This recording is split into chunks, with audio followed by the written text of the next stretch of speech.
Morning, everybody.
You're listening to Miller and Moulton, coming at you from the Floormeister Studios. Floormeisters, keeping it real. And now, here's Mark Miller. Good morning and welcome to a Football Friday, or at least we'll do our best to make it sound like that. Mark Miller, Trent Valley in this morning. Thanks so much for joining us, Miller and Moulton, millerandmoulton.com.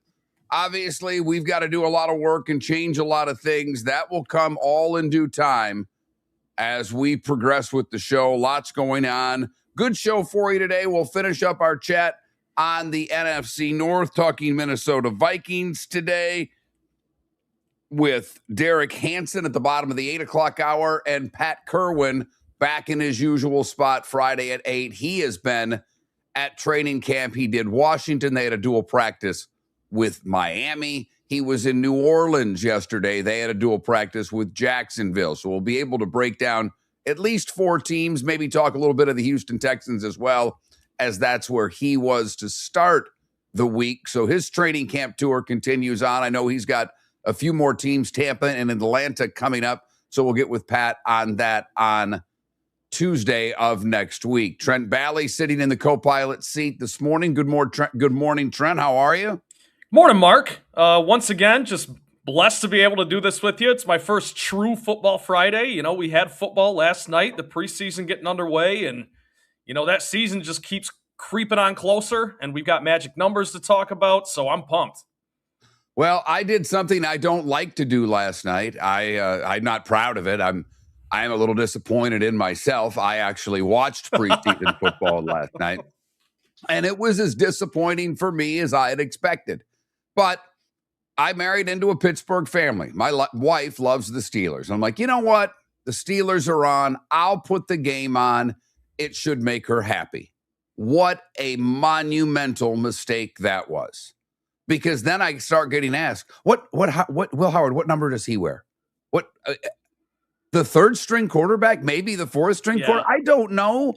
I don't care. Honey, half these people aren't going to be on the team. Not even half. Doesn't matter. 3/4 of them aren't going to be on the team. She got mad over 3 and outs. She was upset about how the game was going. And as she was doing that, I was watching TikTok videos. And I looked up at her and I said, you know, this is the preseason, right? And she doesn't care. Once she sits down and the black and gold are playing, it takes over every bit of her being. So I should look at that as a positive. I look at it as a net negative. I told her I would have rather put Wheel of Fortune on where she gets all the answers long before I do. And it would have made my life a lot easier on a Thursday night. But neither here nor there. We put a little bit of preseason football on last night. Even more so on NFL Network. It was the Pittsburgh home broadcast, KDKA, Bob Pompignani, or whatever the hell his name is. And that's her mom's crush. That's my mother-in-law's guy there. So, I mean, I felt as if I was sitting in a living room in Mount Lebanon getting ready for the game. So, yes, Watched a little bit of preseason, mainly because I don't have Netflix, and the Field of Dreams game was a bit of a dud, 7-1. The Yankees lost yesterday afternoon. They had been the first time in forever. They scored back-to-back 10-run games, and then yesterday, 0 offense. They get beat 1 spit. The Red Sox get off their little schneid and win. Tampa had the day off. The Marlins got absolutely crushed yesterday. So a little bit of baseball, not a whole lot. Slow day Thursday. Big weekend for a lot of teams. A big night last night. Milwaukee ended their losing streak. So that's an important series between the Brewers and the Dodgers. But yes, we are at the preseason football time of the year where the only thing that matters are the injuries. We'll finish up NFC North, but I already know how you feel because I'm really trying to train you to not look at everything through the glasses and the prism of where you live. I have an idea that's going to happen next week, and you're not going to like it. I'm telling you right now, there are going to be restrictions placed on you next week. It has been talked about. It has been discussed. You have not been a part of any of the discussions, but the repercussions of those discussions will affect you next week. But for the moment, I have not placed them on you yet. And it looks as if Terrion Arnold, the safety who was released by the Lions because of the felony charges against him, he is now signed with Seattle. First off, would you have signed him if you were another team?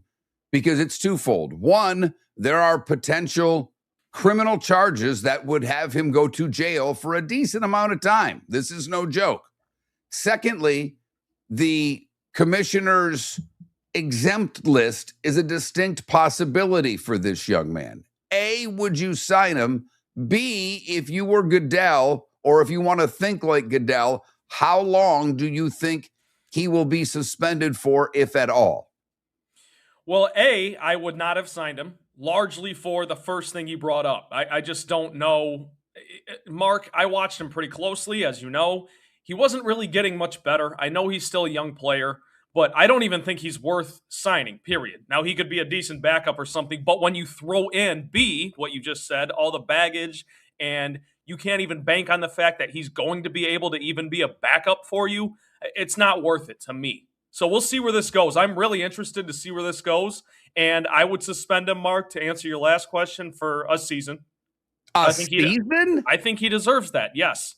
Okay, so you would suspend somebody for a season based on an arrest. Now, he's not been convicted of anything. So you are essentially playing judge, jury, and executioner for this young man before. Trent, I'm going to remind you of one small thing. You live in this country called the United States of America. We have a pretty long-standing precedent.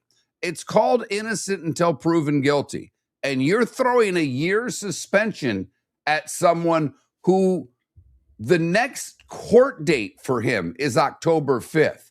He won't go on trial for this until after the season. And you're willing to suspend him for a year. Yes, because I'm of the belief that until that trial is done, I understand you're innocent until proven guilty, but they should probably let some of this fizzle out and figure out actually what he did and what's going on before you bring him. I'm talking about before you bring him onto your football team. No, and I don't think football team. I'm asking you. I understand. Goodell, you would suspend him for a year. Yes, because I think it's a horrible look to have anyone who's accused of what he's accused of being anywhere near your league right now.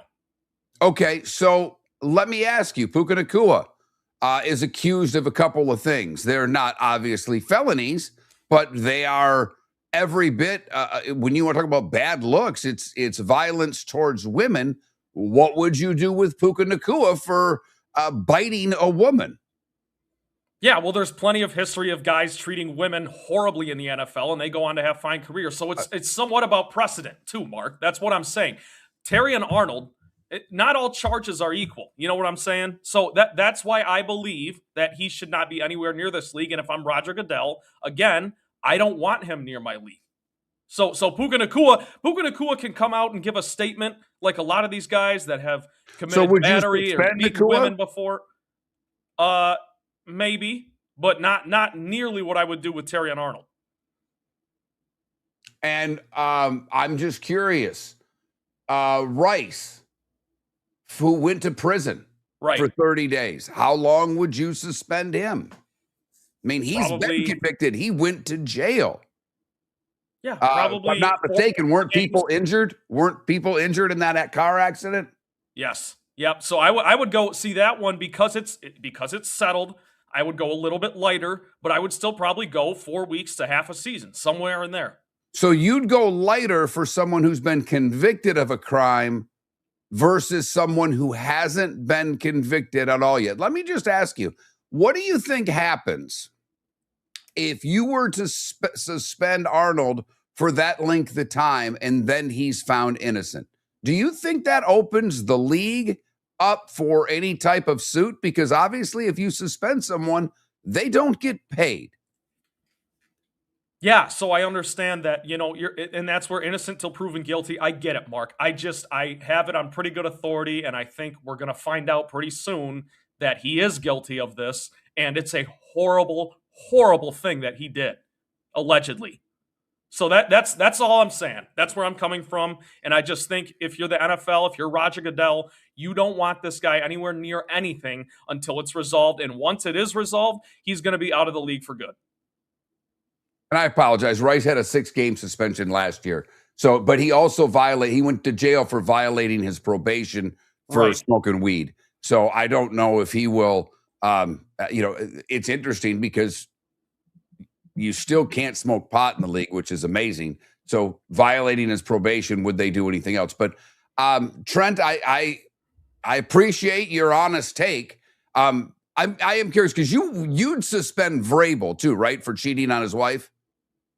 No. No, okay, because you wanted him fired earlier this summer. No, I can think that that's a horrible thing, and I can think that I thought you said on the show you wanted him fired. I was just going to say, I can understand why a franchise would be at wit's end with that, and I wouldn't want that around my franchise or the team that I'm rooting for, but at the end of the day, there's nothing illegal about that. There's nothing illegal about cheating on your wife. It's a scumbag thing to do. There's nothing illegal. So I don't think that's cause for fire. Miller and Moulton, I don't know what I'd do with Arnold. There's no way I'd suspend him for a year. I no offense, Trent, that's laughable to me. I think the maximum he would get is 4 games. I don't think it'll be anything more than that. And I think when you talk about precedent, the league's got itself in trouble before for suspending guys before criminal charges have been carried out. So I don't think there's a way he's suspended for the league. In fact, there's no way to me that Seattle signs him with any thought, and I know it played out on Hard Knocks a bit. I don't think there's any way that they sign him thinking he's suspended much more than 4 games. And from a payment standpoint, they're not paying him what the Lions did. He's no longer getting first-round draft pick money. He's probably getting close to a league minimum at this point, and it may be a little bit more because it wasn't just Seattle. He visited the Giants. He visited the Saints. There were teams he was going to get signed. This wasn't a matter of Seattle taking a chance. It was actually of Arnold, I think, being able to choose what the best deal for him was. And ultimately, he chose Seattle. I don't think it'll be more than 4 games. I would be very surprised if it's any more than that.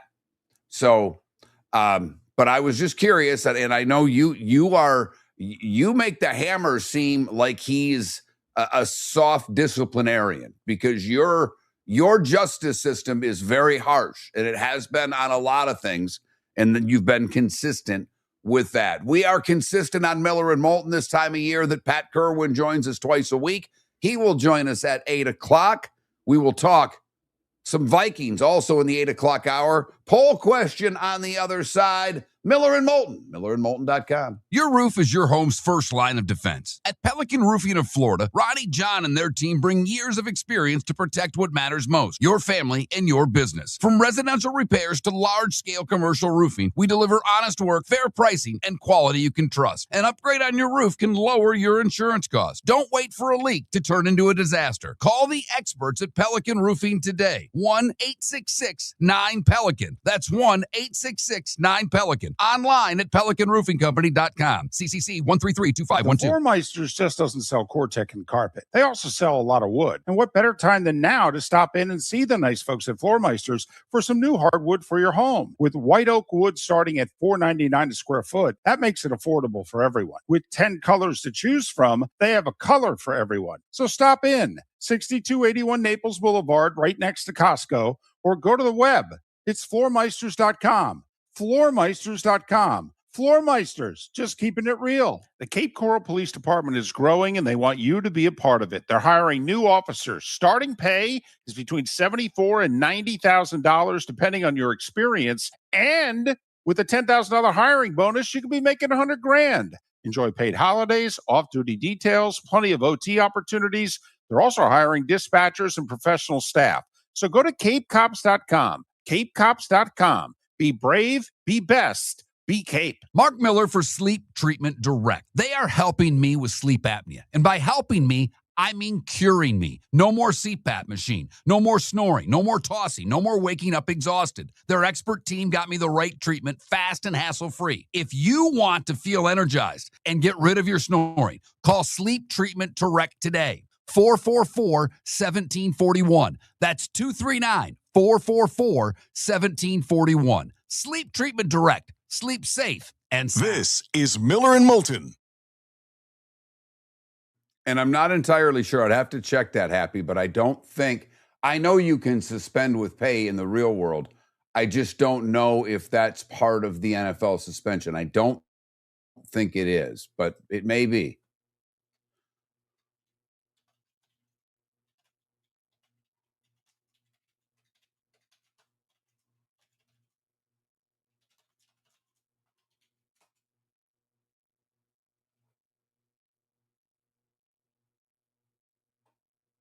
I guess they say they can. There's no way they're doing that with him.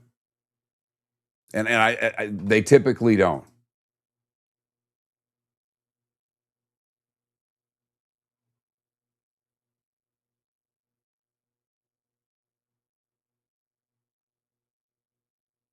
So under the personal conduct policy, they can. I don't know. It doesn't say under the player exemption or Raj's player exemption.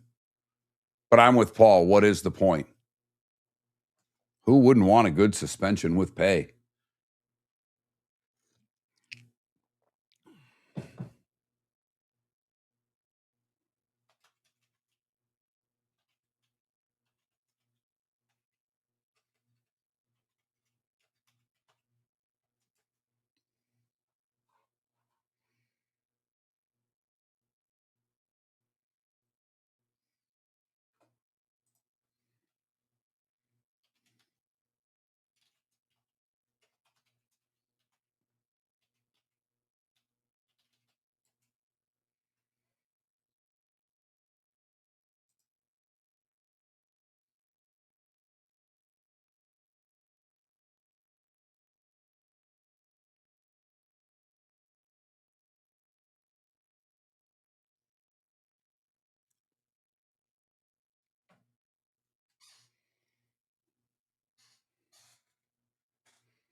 By the way, whoever is the one person that voted for the Packers, after our week of interviews, I am probably leaning closer that way than anything else. I know I said the Bears a while ago, but I know I also said I had the right to change because it's not my official pick. Of all the interviews we've done with the three teams that I think are all the clubhouse leaders, if you will, because I don't think the Vikings are anybody's clubhouse leader, and we're doing that today. But of the Lions guy we talked to, Scott Lewis there with the Bears, and yesterday Bill Michael, I really think that I might be picking the Packers.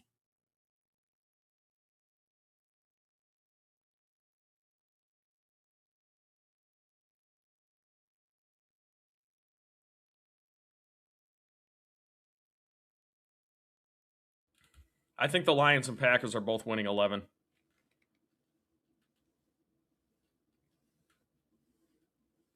And I think the Bears take a step back only just by default. They won a lot of games at the buzzer last year.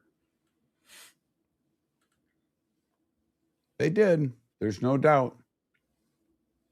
And I don't think they'll be bad at all. I just, I don't think they're going to win. What did they win last year? 12? I don't think that's happening again.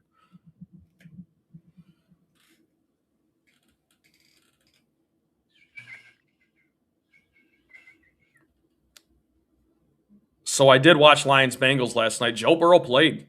Jamar Chase played. I mean, they played their starters for... Yeah, what a series.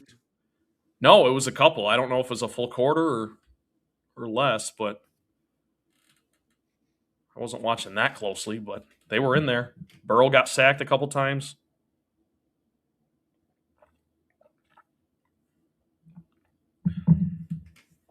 I haven't listened to him in, honestly, and I like Colin. I haven't listened to him in years. His show's so NBA centric, I have no interest. I don't really listen to, I actually, if I listen to anything after this show when I get in the car, it's either NFL radio, MLB radio, or NHL radio. I don't listen to too many national sports shows anymore.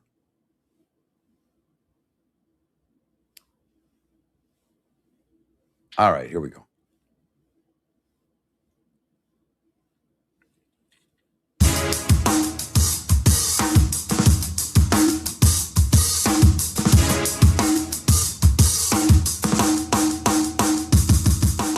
Welcome back to Miller and Moulton. Text the guys what's in your mind at 21,000. That's 21000. Miller and Moulton, millerandmoulton.com. Thanks so much for joining us this morning. Trent Valley sitting in the co-pilot seat. Don't know if he can land a plane as well as Felipe, but that's for another day.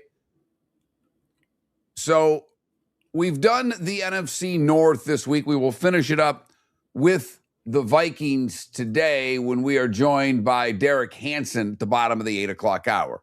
But I thought I would do a sports poll question today. Probably should have done this for the other divisions, and that's on me. Poll questions have never been my strong suit, although I'm working on getting better. It is actually something I think about, believe it or not. You guys are thinking about what you're making for dinner. I'm thinking about what's the poll question. I really and truly am. But today, and I did think about this last night, I said, might as well just do the NFC North. Who do you think's going to win the NFC North? Lions, Packers, Bears, Vikings. Vote accordingly. That Mark Miller, Miller_Moulton on X, as soon as I make my decision. And, the good news, I guess I can retweet it out without making a decision, which I have just done, because I have not made my decision based on our interviews this week. And we'll do the Vikings today. And I wasn't picking the Vikings before the day. And really, no matter what Derek Hanson says today, I'm not changing my mind there. A few months back, I was picking the Bears. And I said, you can't hold, when David and I were talking about this goes back a couple months ago. He picked the Lions. Pat Kirwan picked the Lions. I picked the Bears. Wasn't holding anybody to anything because we were doing this in June. Now, I don't think personally Detroit's done enough with the defense to make them better that I trust their defense. I do think losing the center for maybe 75% of the season's a big deal. Lomas Brown yesterday backed that claim. Your Anthony Benelli there, the guy before, didn't. But I'll trust the guy that was the lineman in the league for a decade and a half more than someone who talks about the game. That's me. But yesterday, talking to Bill Michael about the Packers, that's where, if I'm leaning somewhere else, it's the Packers. The Lions won the division, then the Bears won the division. Is this the year the Packers win the division? It's going to be a matter to me, Trent. I do think schedule will play a part in it. I think the Bears playing a first-place schedule could affect them. I think the Lions schedule, they get a break because their two crossover games are against teams that are just more winnable games. Now, they go to Arizona, but again, believe it or not, now that the Lions have shown life, this is like, if you're a hockey fan and you go to a game when Arizona had a team, or you go to a game out west, or you go to a game in Florida, Red Wing fans show up. Why? Because we all left Michigan, because there's no jobs there and there wasn't a reason to stay. So people from Michigan are spread out across the country. Are Lions fans Steeler or Packer fans? Hell no. But I'll tell you this, in Arizona, Lions fans will show up. There are a lot of folks that have moved out of state. So they'll have, I don't look at Arizona. I would argue that Arizona is probably one of the worst home field advantages in the sport. And then they go to Tennessee, or they host Tennessee rather. That's their other crossover game. Well, that's certainly, if your crossover is the AFC South and the NFC West, and you're playing, talk about divisions where playing the last place team is a huge advantage over playing anyone else. I mean, think about that. The Bears get the Jags. The Bears get Seattle.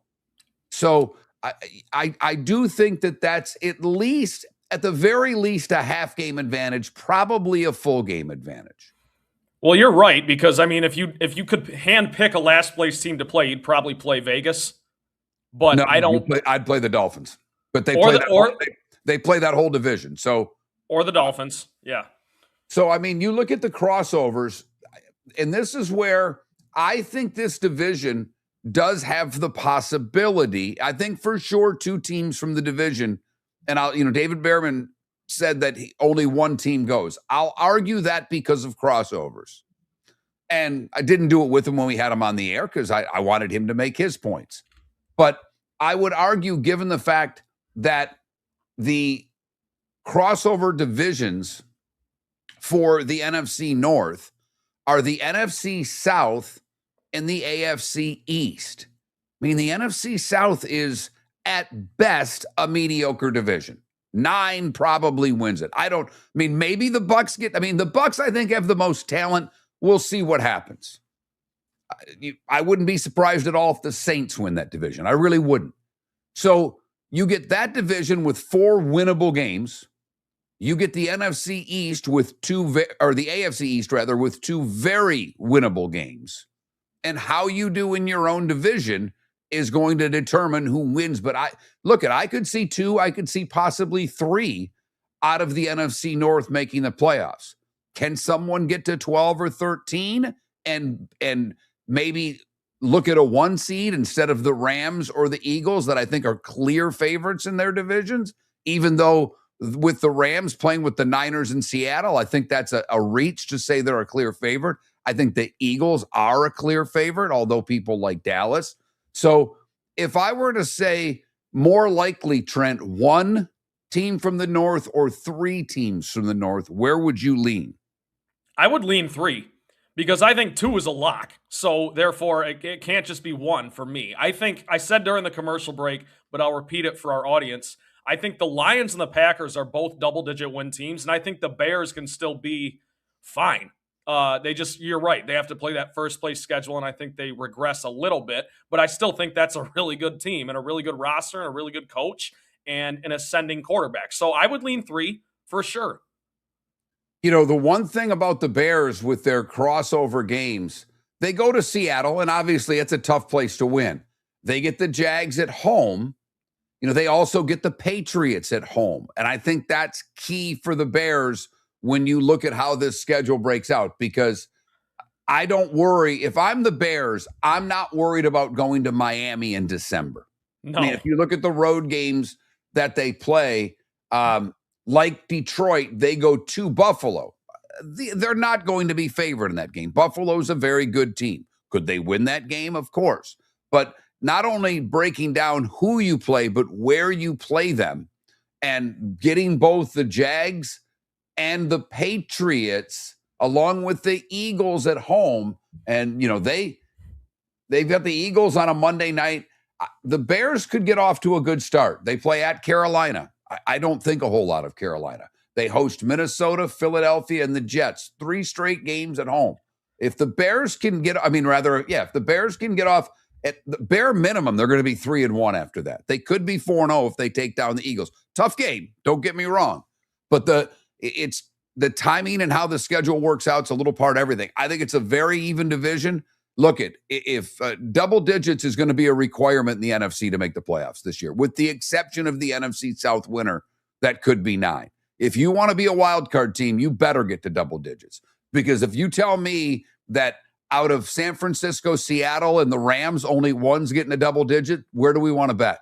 If you're, and the Cowboys, if they think they're a wild card team, and I think they believe they can contend for the division, that's double digits on that side too. So you've got to get to double digits in the NFC, in my opinion. Well, and that's where I also think that this division could easily have 3 playoff teams, more likely than 1, because I think the Lions are winning 11 or 12 games. I think the same about the Packers, and I think the Bears can get to 10 wins. Absolutely, they can. So I think you're right about that. The question is more so, which of those double-digit win teams do you think can actually have, A, the stamina, B, stay healthy, and C, really, Mark, we'll get into this more as the morning goes on, I'm sure, coaching. We got 4 solid coaches in this division. Who's going to outcoach the others? And I look at this division as maybe cannibalizing itself to a degree. So maybe the NFC North winner has a few less wins than they're actually good for. But I think you're spot on. You got to win 10 games to be a wild card team. And the coaching, I think you just said it. I don't think it's an out coaching thing. I think the coaching's more of a wash. I think it's, who does Minnesota beat? The same way that I look at the AFC East out of the Bills and Patriots. If the Jets or Dolphins beat you, that's the difference between winning the division and being a wild card. The starting 5 is next. Miller and Moulton, millerandmoulton.com. Buying or selling a home? Put a local expert to work for you. I'm Mark Miller with McWilliams Buckley, and I believe real estate is about more than transactions. It's about helping people make the right move, from pricing your home to negotiating the best deal. I'll be with you every step of the way. Call or text me today, 239-425-5582. That's 239-425-5582. Experience, local knowledge, and a personal difference. That's what I'll bring to the table. The Floormeisters just doesn't sell Cortec and carpet. They also sell a lot of wood. And what better time than now to stop in and see the nice folks at Floormeisters for some new hardwood for your home. With white oak wood starting at $4.99 a square foot, that makes it affordable for everyone. With 10 colors to choose from, they have a color for everyone. So stop in, 6281 Naples Boulevard, right next to Costco, or go to the web. It's floormeisters.com. Floormeisters.com. Floormeisters, just keeping it real. Mark Miller for Sleep Treatment Direct. They are helping me with sleep apnea. And by helping me, I mean curing me. No more CPAP machine. No more snoring. No more tossing. No more waking up exhausted. Their expert team got me the right treatment, fast and hassle-free. If you want to feel energized and get rid of your snoring, call Sleep Treatment Direct today. 444-1741. That's 239-444-1741. Sleep Treatment Direct. Sleep safe and sound. Your roof is your home's first line of defense. At Pelican Roofing of Florida, Ronnie John and their team bring years of experience to protect what matters most, your family and your business. From residential repairs to large-scale commercial roofing, we deliver honest work, fair pricing, and quality you can trust. An upgrade on your roof can lower your insurance costs. Don't wait for a leak to turn into a disaster. Call the experts at Pelican Roofing today. 1-866-9-PELICAN. That's 1-866-9-PELICAN. Online at PelicanRoofingCompany.com. CCC 1332512. This is Miller and Moulton.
No, Adam, they love him. He's not going anywhere. Come on now. He might be right now. I don't know if there's anybody more. Trent would be able to answer it better because it's the only thing he cares about. But I don't think there's any player, coach, whatever. I mean, maybe Amon-Ra St. Brown's more popular than Dan Campbell. Maybe. But with where Michigan is right now, and, Dusty May left. So, I mean, who's more popular than him right now in Detroit? I don't know.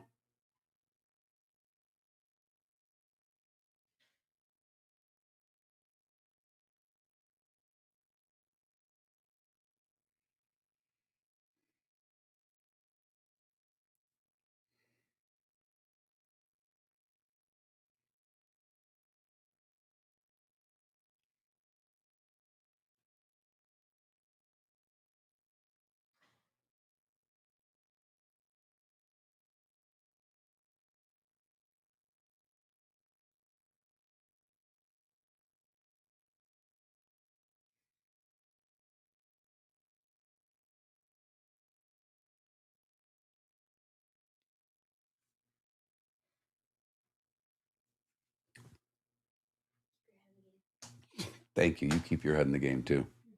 Be great today. I'm going to work on a cliche a day for you, honey. I'm going to work on a silly cliche a day for you. Keep your head in the game.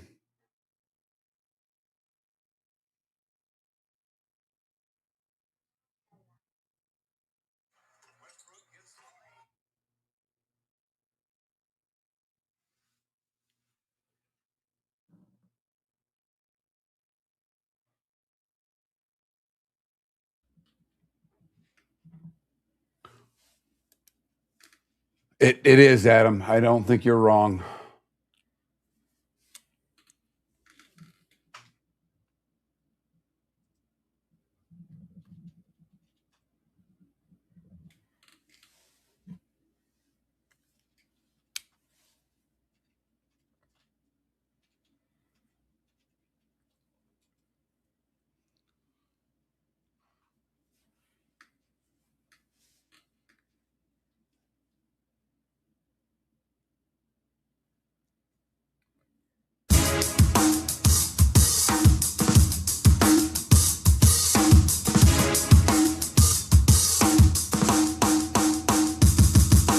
Welcome back to Miller and Moulton.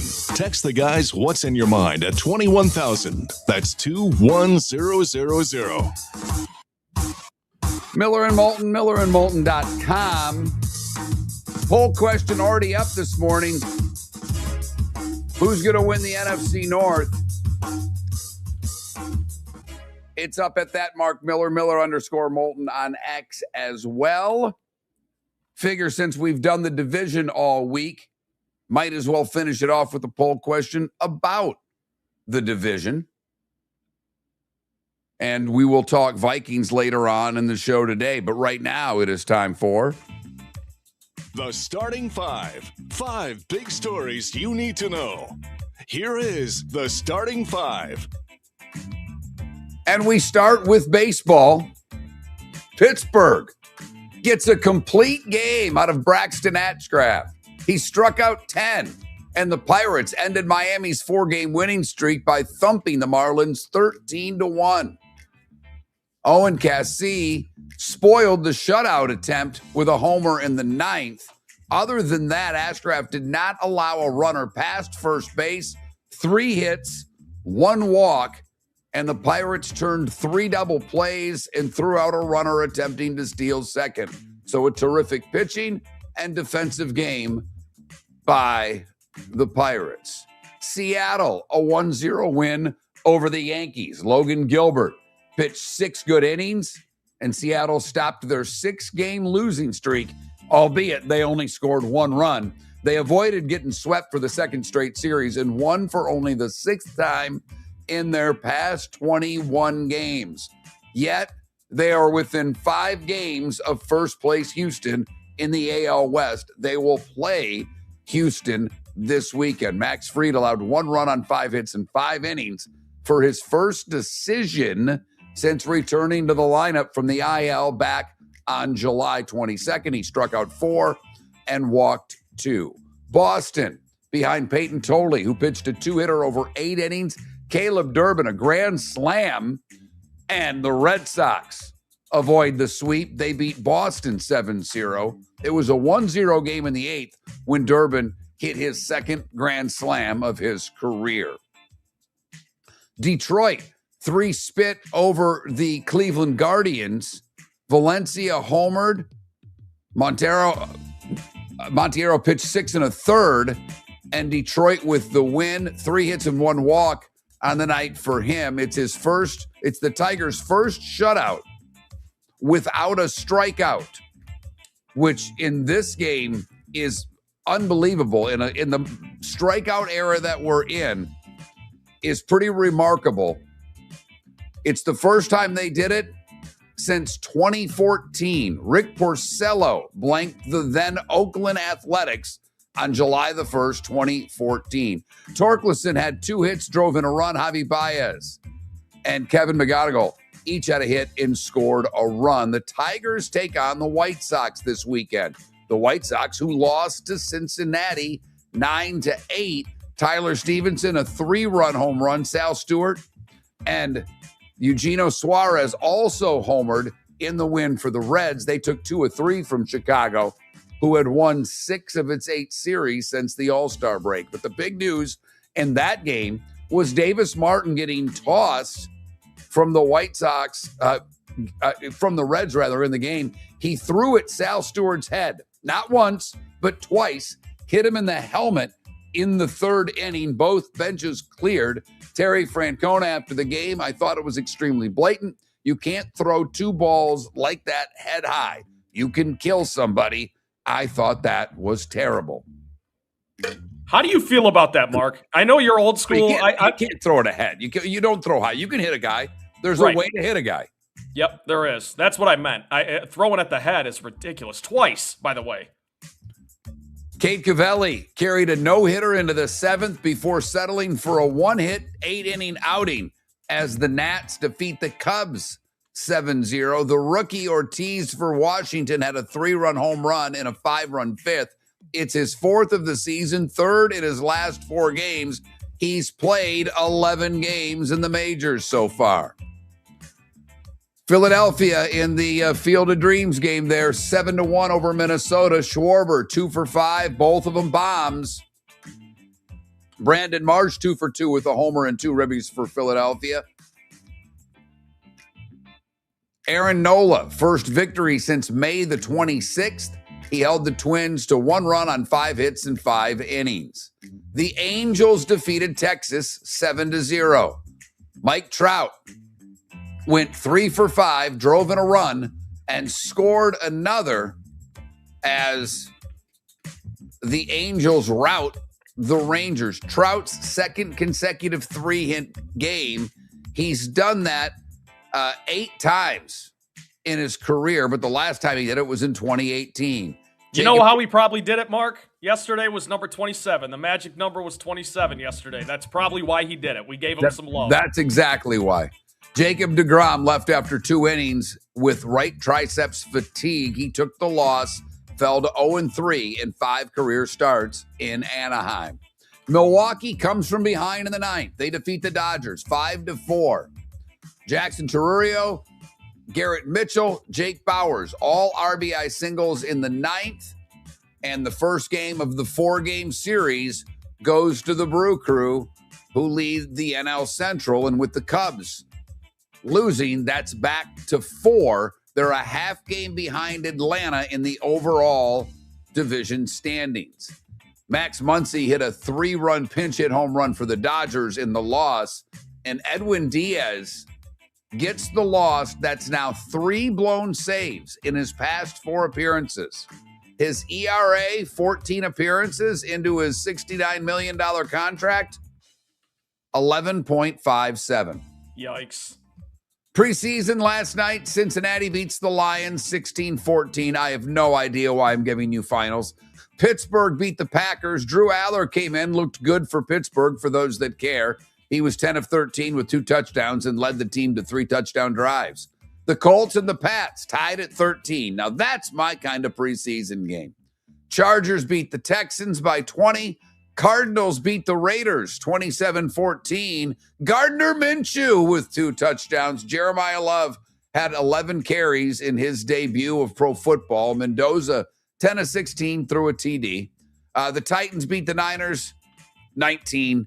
The Bucs are at the Jets tonight. Miami is at Washington. Broncos at the Falcons. Other NFL news, Terrion Arnold, who was facing 8 felony counts in connection with the February robbery and kidnapping, signed a deal with the Seahawks. Don't know the details of the contract, but the Jets and Giants were interested in signing him as well. Chicago chairman George McCaskey and President Kevin Warren updated people on the stadium situation, with the sole focus apparently being Hammond, Indiana. McCaskey said there's no way they're changing the name of the team. And Troy Aikman made some news yesterday in saying that about his perhaps conflict of interest while working with the Dolphins and being a broadcaster. He says, I would argue every broadcaster has a conflict when they're calling a game. I get it. I've talked to the commissioner. He's fine with what I'm doing in my role. But I think that anyone behind a mic that's calling a game, there's a conflict of interest because you have relationships in this business. College football, DJ Pickett. You had no idea who this guy was yesterday. He's the sophomore corner for LSU. He's wearing number 5, and he ain't backing down. He said, I've worn the number my whole life, since I was 4 years old. It's the number I was promised by LSU. I wish Jaden the best. Good player. He did really good here. So that's all. Good for you, young man. Yeah. 5-way tie at the St. Jude Championship in Memphis. Jordan Spieth, a bogey-free 565. Michael Thorne Bjornsson, Jake Knapp, Michael Kim, Kurt Kitayama also shot 65 in the first round. Spieth and Kim are outside the top 50 if they want to advance to next week. And, wow, at 12 minutes before the hour, that was the starting 5. 5 big stories, I guess, you needed to know. So I'm actually proud of the kid from LSU. Yeah, I me too. Daniels looked bad in how he approached this by sending a cease and desist on his NIL. I don't believe necessarily that it was him. I think some of you mentioned it yesterday. You know, his mother's very much a part of his business life. And I don't know if this is her, if this is him. I don't know where this is coming from, but I do think this could have been handled much differently. Now, if he was promised that his number was going to get retired or no one was going to wear it in exchange for them using his name, image, and likeness, then maybe there's a beef. You better come out with some information that backs up your claim, because right now, Daniels looks like the bad guy in this. Yes, because Mark, if he was a 4-year starter and won a natty there, that's completely different. Then Well, people but might be they've taking his retired. side on it. They've retired other Heisman Trophy winners, so I'm not going to get into the natty versus the Heisman. It sounds like he feels he was promised that his number was going to be retired. I would love to see him back that up with a fact. I'm not going to get into what he did in college. The point is whether he was, in today's world, guys transferred. We're in an NIL world. So we no longer can, to me, start thinking even what 5 years ago was in the sport. We have to think of what is in the present. I mean, Joe Burrow transferred, okay? So and I know he won a natty, so that's different, but Joe Burrow transferred from Ohio State. So I don't want the 4-year, 2-year. To me, that's not a good enough argument. What was he promised? What does he have? I doubt he has anything on paper. Does he have a text? Does he have a voicemail? Give me a fact other than sounding like a petulant child, because that's what he sounds like. Right, solid evidence. And my point in bringing up the 4-year part, I was just saying more people would probably back up Jaden Daniels if, he had more of a luxurious career, a more decorated career at LSU than he did. And he had a great one. He won Heisman in 2 seasons. I mean, that's unbelievable. But I also like, Mark, how the kid kind of downplayed it and just said, look, I've been wearing this number my whole life, and I was promised this number when I committed to this school. That's it. That's all there is to it. I mean, no disrespect to Jaden Daniels. He shouldn't even have to explain himself, but he did perfectly. Well, and by all accounts, it's Brian Kelly that promised this kid the number, and now Lane's letting him wear it. So, again, it's really a nothing story, but I thought the kid coming out and saying, yeah, I ain't giving it back. Don't know what to tell you. It's mine. I do like Michigan had some numbers that were retired, 50 years ago, and back when quarterbacks were wearing 56 or whatever.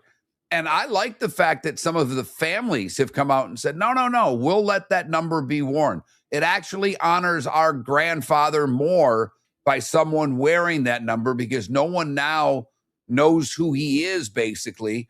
And it allows his history, his love of the school, his accomplishments from the school to be revisited. So I do think, I understand the Yankees aren't going to start unretiring numbers, and I'm not asking them to.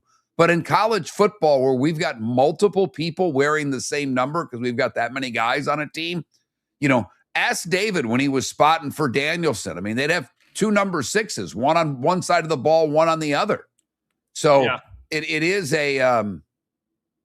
it's in college, it's an issue. There's not 53 guys on the roster. Sometimes there's over 100 guys on the roster with all the walk-ons and things of that nature. So I get it, but so that little drama, I think it's gone away now. I think Daniels will probably be asked about it a couple of times.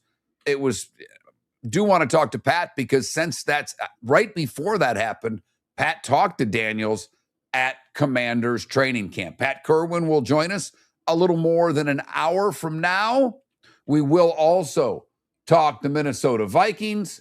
Derek Hanson from KFGO will join us at the bottom of the 8 o'clock hour to discuss the Vikings and their upcoming season. It is the crux of our poll question today. And right now on Twitch and YouTube, it's a dead heat. Who will win the NFC North? Lions, Packers, Bears, Vikings. For those of you voting on X, right now the Bears early on getting over half the votes of who will win the NFC North. Go to that Mark Miller, Miller_Moulton on X, or for those of you in the YouTube and Twitch chat rooms, you can simply just type a number in. Poll questions right there in front of you.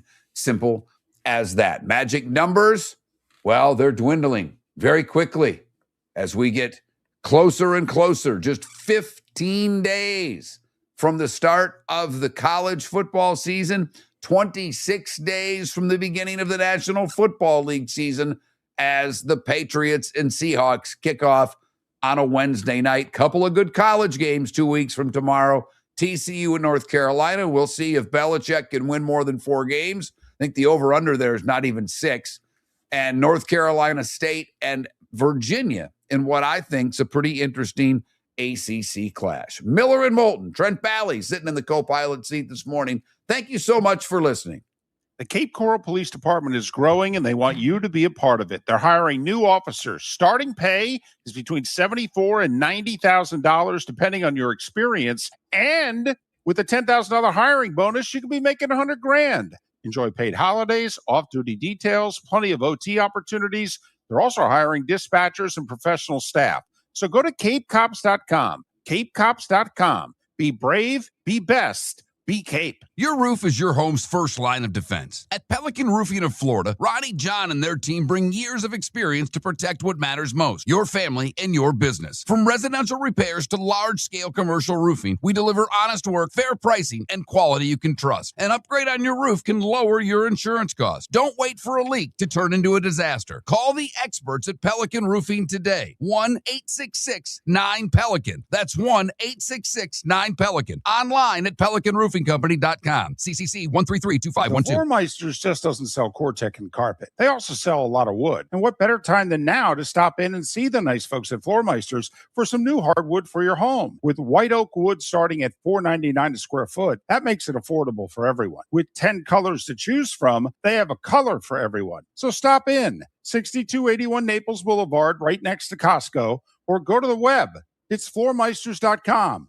Floormeisters.com. Floormeisters, just keeping it real. Mark Miller for Sleep Treatment Direct. They are helping me with sleep apnea. And by helping me, I mean curing me. No more CPAP machine. No more snoring. No more tossing. No more waking up exhausted. Their expert team got me the right treatment, fast and hassle-free. If you want to feel energized and get rid of your snoring, call Sleep Treatment Direct today. 444-1741. That's 239-444-1741. Sleep Treatment Direct. Sleep safe and sound. If you're a business who targets men, please know there is no better and more economical way to reach your target audience than us at Miller and Moulton. So let us help you make money. You can reach out to Mark at that Mark Miller or me at the David Moulton on X, or text us at 21,000. We have a proven product, a good reputation, and lots of quality segments that we can attach your company's name to. Miller and Moulton, we're like that old pizza box. You've had the rest. Now try the best.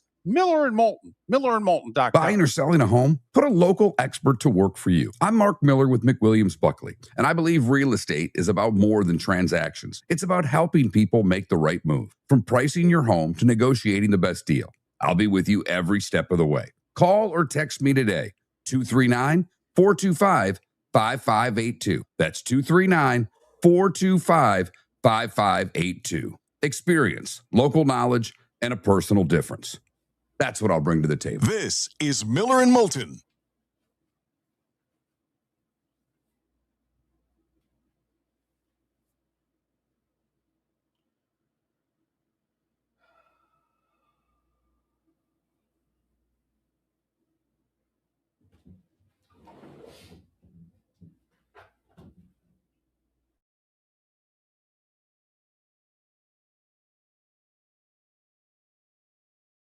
Yeah, DC, David booked him. I literally tried 6 people from the Vikings, and I had to start late because the kid there said he had this division covered, and then about 3 o'clock said that, oh, my guy in Minnesota is no longer in Minnesota anymore. So I was scrambling, and I went after – I've actually got my hands on some information that gives me a lot of numbers, and I reached out to literally 6 different people. 2 were great. They got back to me and said they couldn't do it and would gladly do it another time. The other 4 didn't answer the bell at all, which is, I understand that happens. I mean, they don't know who the hell I am.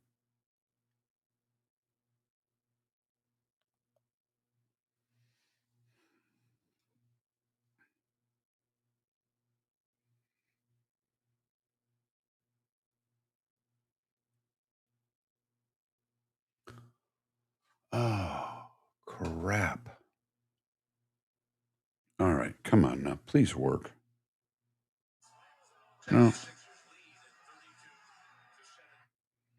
Not working at all. Son of a biscuit.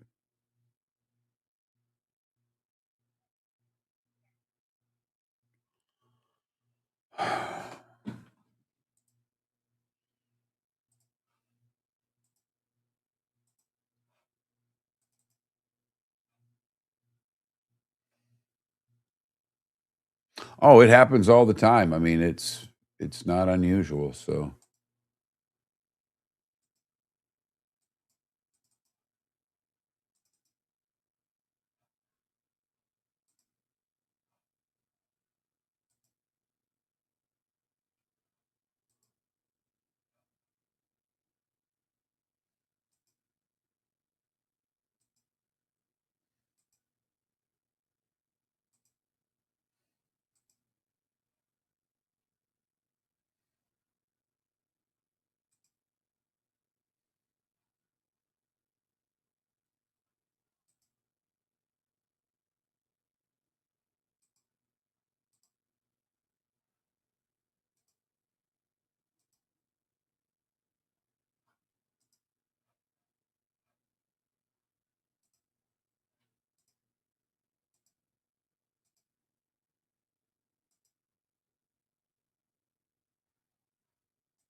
So, Mark, are you leaning Packers?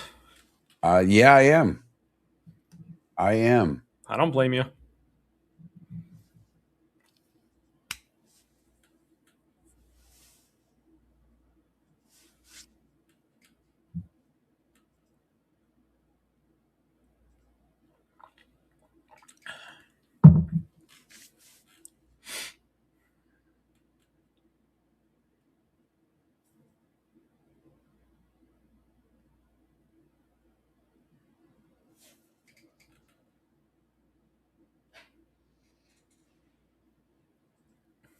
I have something here for you if you want it. Okay, here we go.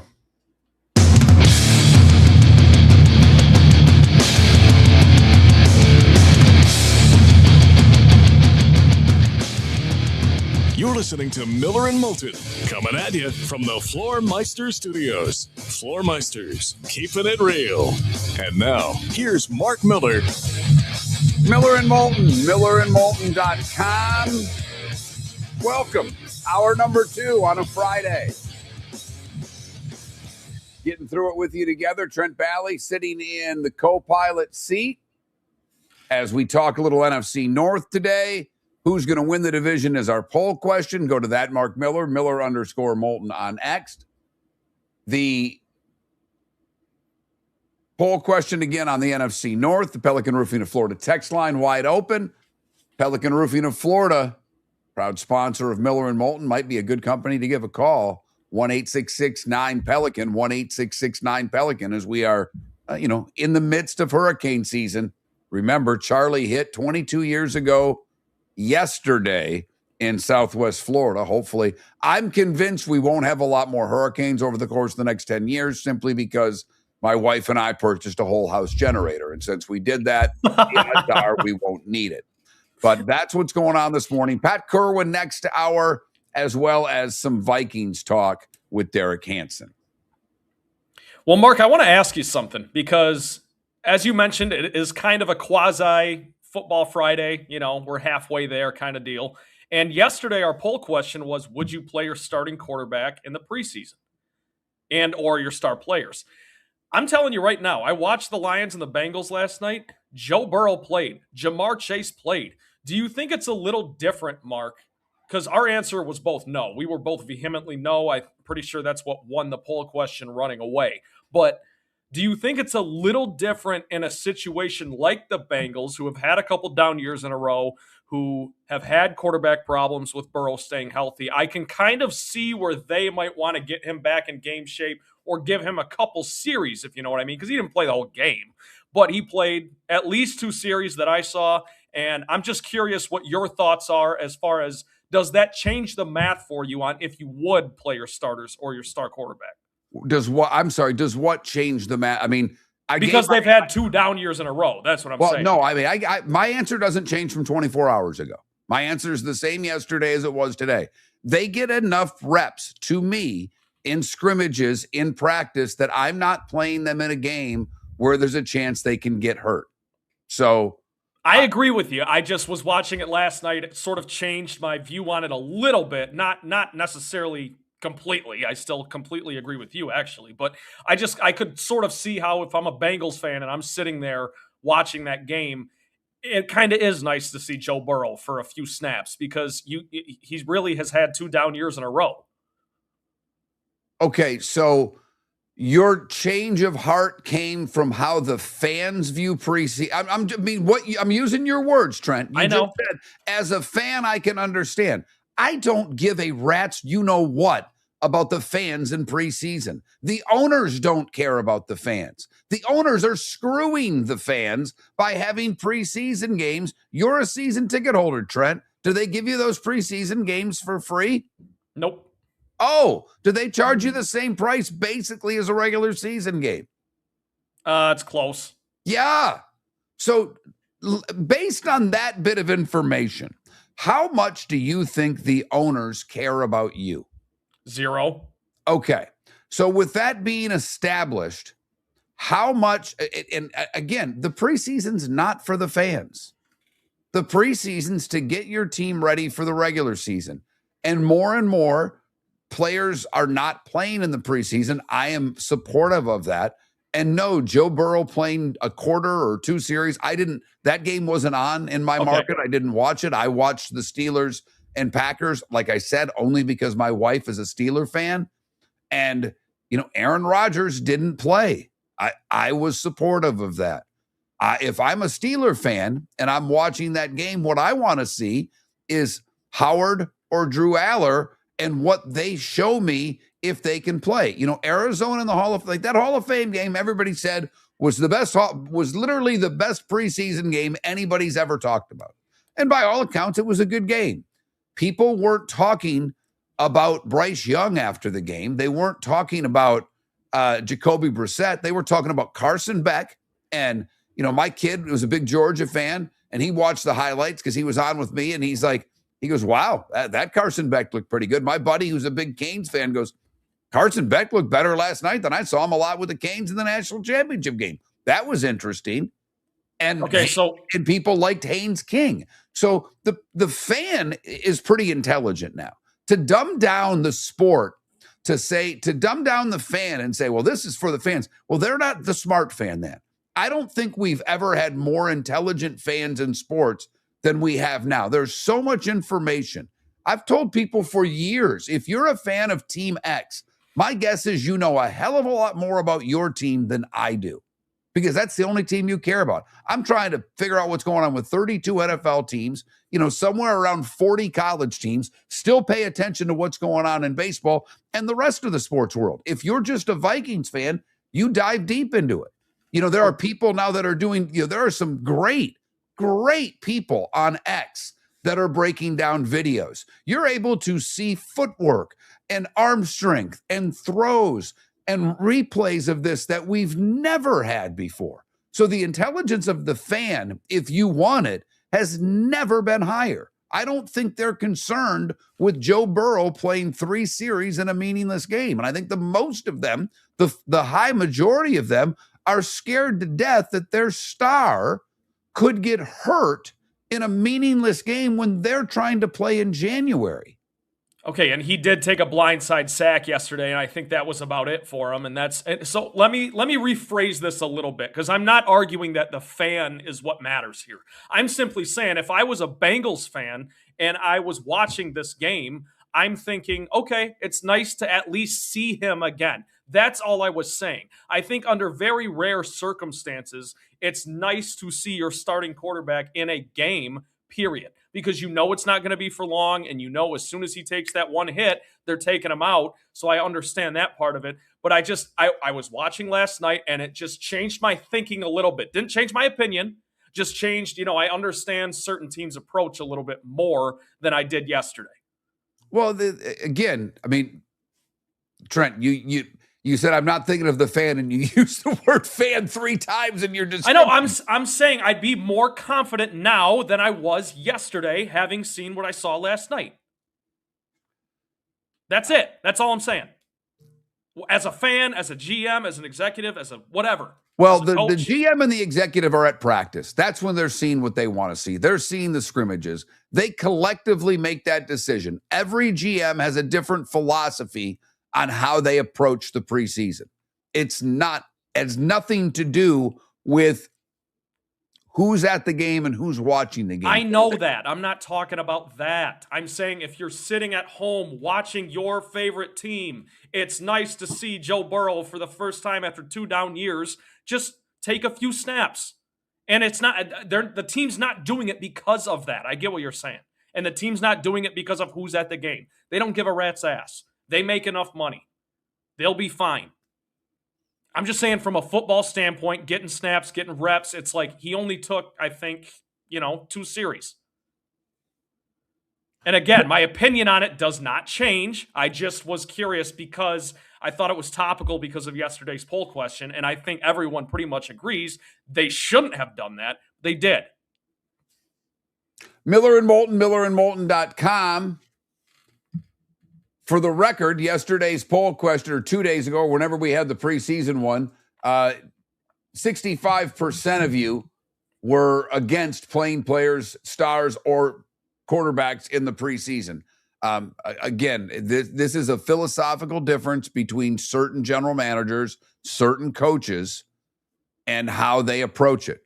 And I would never do it. I'm not for it. I think we've seen, I think Strahan back a few years ago when he sat out all of camp and had a terrific season showed you how important it is to play in the preseason. And there's no way a quarter by Joe Burrow even puts 1 ounce of change in my mind of what I thought yesterday. It doesn't change it a bit. It will not change it a bit. Miller and Moulton, the Pelican Roofing of Florida text line, 21,000. Looking at a few things today, NFC North in particular, but with Pat Kirwan, we'll dive into some of the teams he's been to. He was in New Orleans yesterday, talked to a lot of players from the Saints, so we'll get his take on that. The baseball yesterday, obviously Thursday getaway day for a lot of players and teams that didn't have games. So Tampa back at it today as they are trying to win the division. And while I think the American League is wide open, I think the division is damn near shut. I mean, I really believe that if Tampa can go 500, and this is a team playing 6-17 baseball, if they go 500 the rest of the way, that's 95 wins. The Yankees now would have to go 27 and what is that? 14, I believe. Yeah, 27 and 14 the rest of the way to tie them. I don't think they can do it.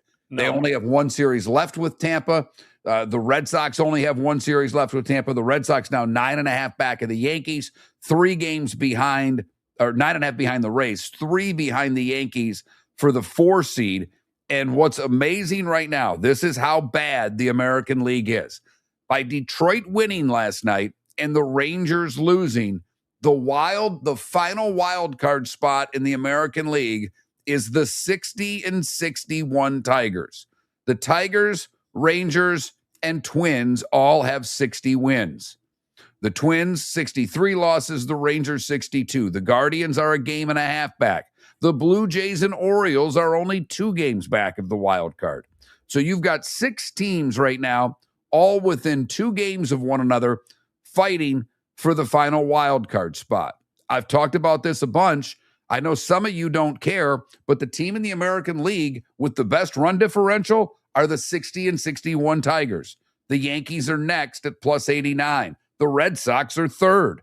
And then the American League leading Tampa Bay Rays. In fact, right now the Rays have the best record in baseball. They are currently they're basically tied with the Brewers as far as the percentages are only a little off, but the Brewers have played a couple more games, so they're mere 100ths or 1,000ths behind in percentage points behind the Rays. So the Brewers with a big win last night in LA and beating the Dodgers. So really close on that side because you've got all 3 of those teams that are within. The Dodgers are 2 games back of the Brewers.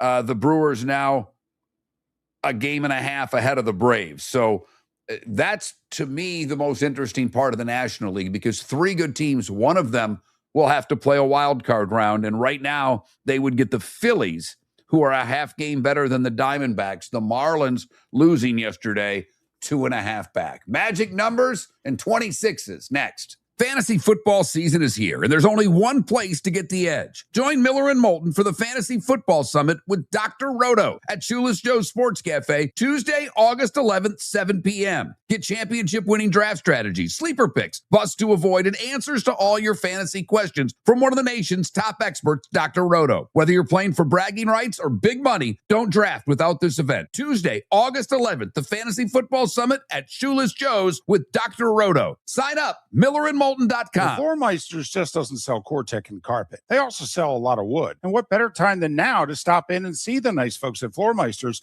for some new hardwood for your home. With white oak wood starting at $4.99 a square foot, that makes it affordable for everyone. With 10 colors to choose from, they have a color for everyone. So stop in, 6281 Naples Boulevard, right next to Costco, or go to the web. It's floormeisters.com. Floormeisters.com. Floormeisters, just keeping it real. Your roof is your home's first line of defense. At Pelican Roofing of Florida, Ronnie, John, and their team bring years of experience to protect what matters most, your family and your business. From residential repairs to large-scale commercial roofing, we deliver honest work, fair pricing, and quality you can trust. An upgrade on your roof can lower your insurance costs. Don't wait for a leak to turn into a disaster. Call the experts at Pelican Roofing today. 1-866-9-PELICAN. That's 1-866-9-PELICAN. Online at PelicanRoofingCompany.com. CCC 1332512. If you're a business who targets men, please know there is no better and more economical way to reach your target audience than us at Miller and Moulton. So let us help you make money. You can reach out to Mark at that Mark Miller or me at the David Moulton on X, or text us at 21,000. We have a proven product, a good reputation, and lots of quality segments that we can attach your company's name to. Miller and Moulton, we're like that old pizza box. You've had the rest. Now try the best. Miller and Moulton, millerandmoulton.com. This is Miller and Moulton.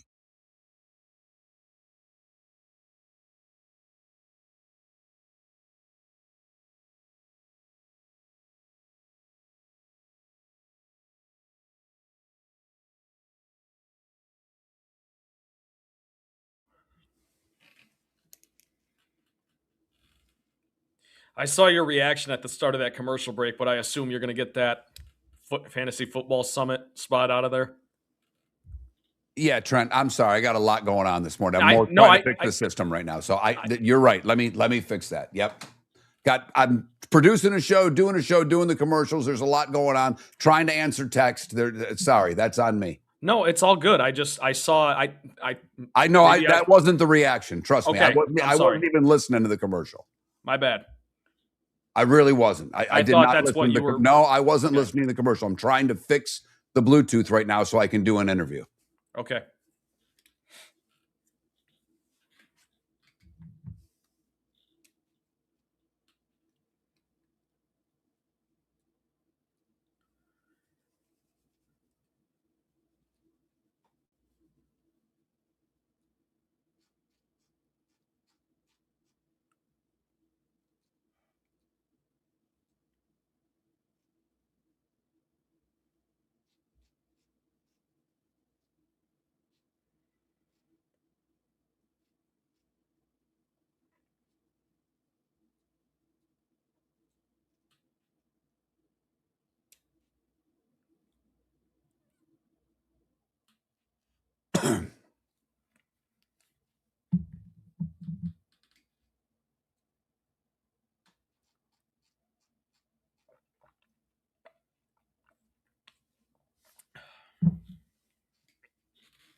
Welcome back to Miller and Moulton.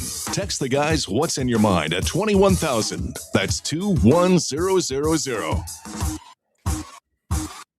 Miller and Moulton, millerandmoulton.com. Pat Kirwan coming up in 40 minutes time. Looking forward to that. Poll question today is very simple. Who do you think will win the NFC North? Right now, apparently, there's a lot of Vikings love in the Twitch chat room. Miller_Moulton.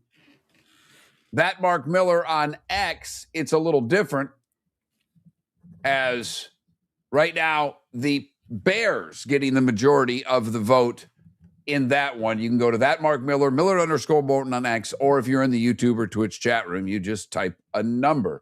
By the way, it was pointed out to me, and this is my mistake for not really responding, because the preseason thing kind of threw me for a loop. But you've kept saying 2 bad years for Joe Burrow. Joe Burrow was 4th in the MVP voting 2 years ago. Joe Burrow didn't have a bad year. Well, I know statistically they were fine, but the team missed the playoffs, I believe, right? I understand they were 9-8, but you said Trent, your words were he had a down year, and he didn't. He had a really good year, and they came back and won 9 games. So it just needs to be pointed out. I'm just honestly, it was on the Pelican Roofing of Florida text line. It's a good point. It's a fair point, and want to make sure that we acknowledge those that are paying attention to the show. As simple as that. Magic numbers are 15 and 26. 15 and 26 until the start of the National Football League season. The 26s, it's a good number. There are some really good 26s, not a lot of them. I'll start in hoop, where there really aren't any. The only 26 in hoop that I could come up with that's I would say, average, Kyle Korver. 17-year career, really good corner 3 shooter. Yep. He was an all-star once, I think. Yeah. Okay. So hockey, I've got 5.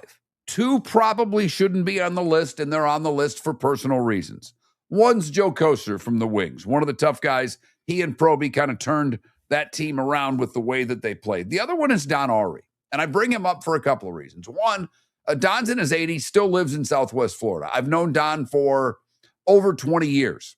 He helped out with the minor league team that I worked for here. And I believe last time I was there, Don was still working as an off-ice official, still helping out in the game. He played some men's league when he was in his 60s, for crying out loud. But a couple of key things about Don. One, he played with the Bruins and wore 26 there. And then in expansion, he ended up with the Blues.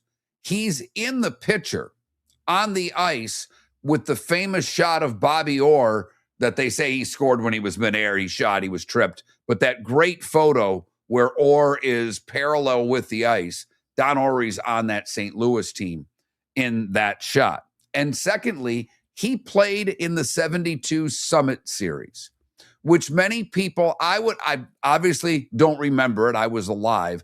I would put the Rendezvous 87 Russia versus Canada 3-game set, all 6-5, unbelievable hockey. It's the best thing I've ever seen in the sport. I'll put it up against this last Olympics. I'll put it up against the series they had where Canada and U.S. got in the fight. The Russia, I mean, you had Gretzky, you had Lemieux, you had Messier, you had the great Russian players. It's before the communist basically wall broke down and the players started coming to the U.S. It was unbelievable hockey. But the Summit Series in 72 also on the short list of great series. Don already played for that Team Canada in that series. The other hockey players, Patrick Elias, really good player. Peter Stastny, part of the Stastny brothers playing in Quebec War 26. But Tampa fans are going, when are you going to get to my guy? When are you going to get to my guy? Right now, Martin St. Louis, great player with the Lightning. Baseball, I'll give you the runners-up, if you will. There was one Tiger I left off the list only because I don't think many people heard of him. If I was doing the show with David, I might have brought him up because he would have made my fat player list. And I'll say it anyhow, Gates Brown. I think when we did fat athletes, we may have missed him going way back.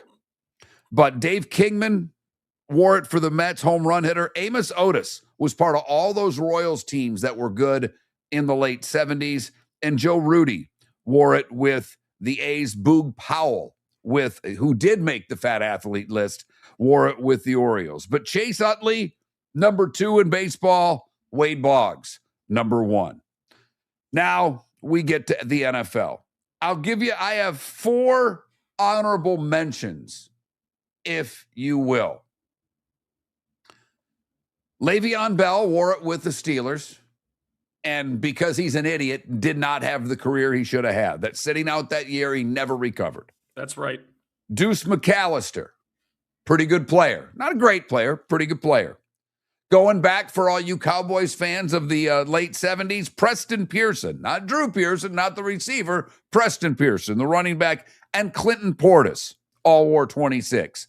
But he's not to this level yet, but I could go 1 and 1A here because Saquon's great.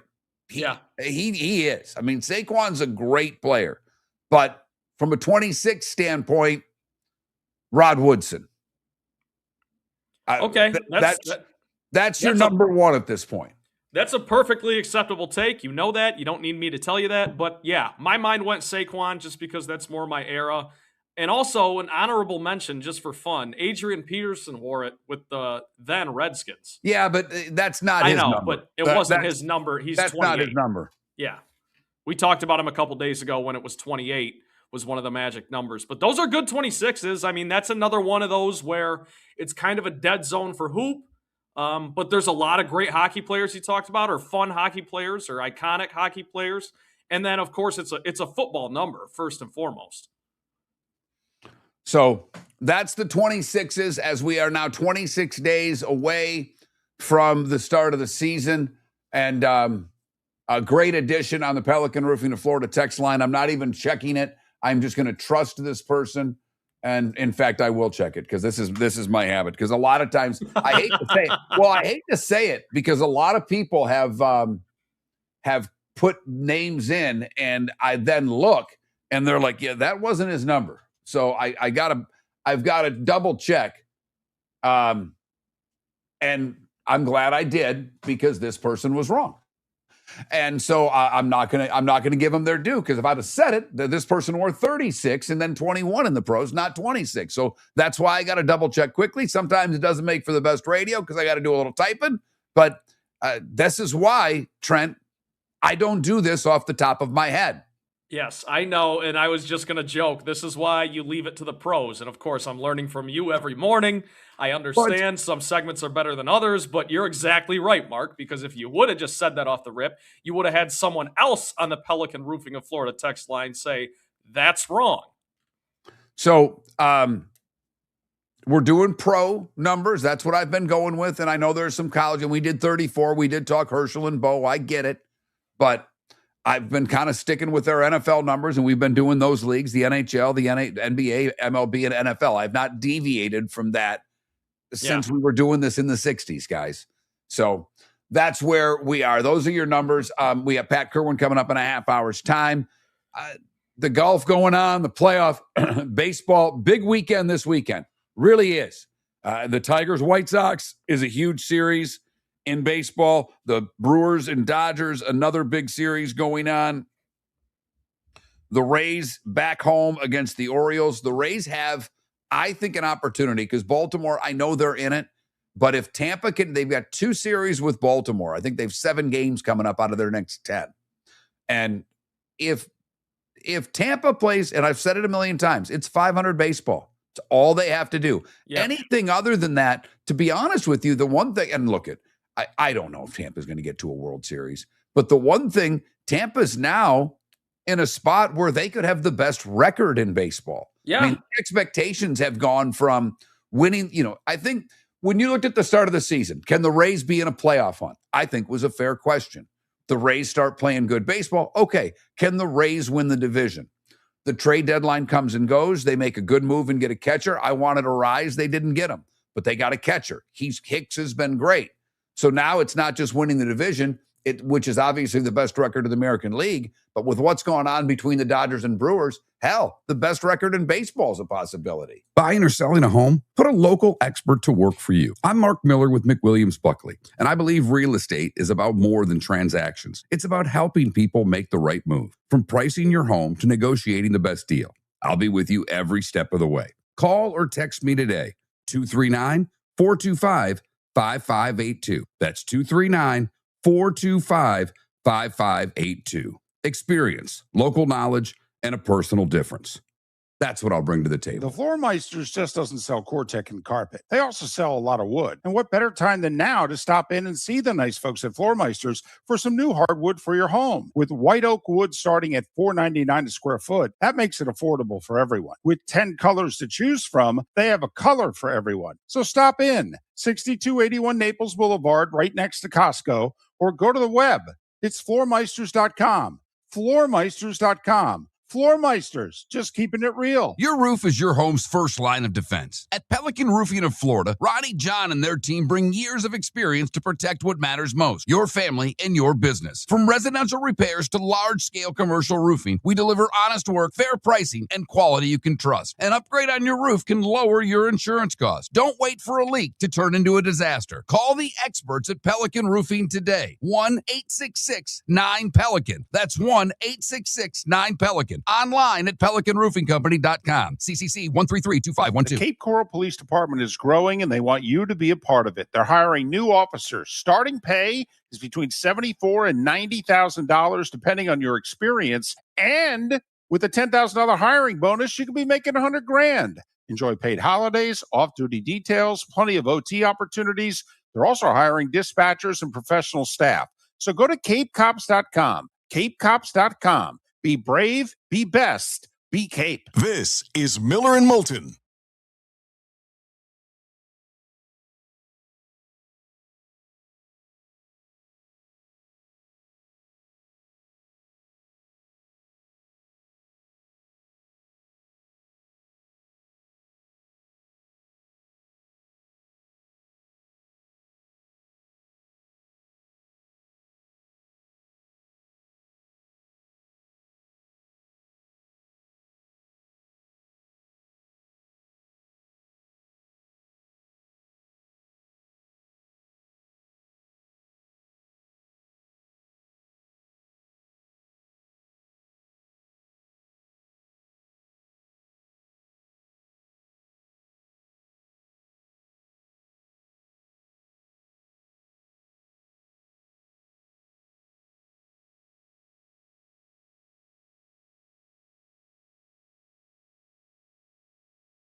Sorry, Mike. I really wasn't trying to irritate you. I was just asking about that spot. That's all.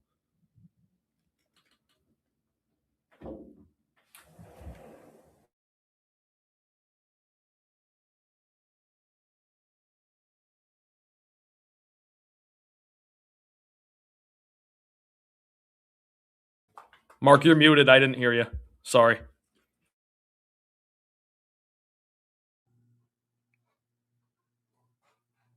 Just bear with me right now, please. I've got a lot going on.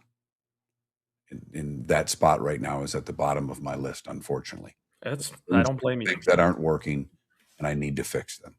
Okay.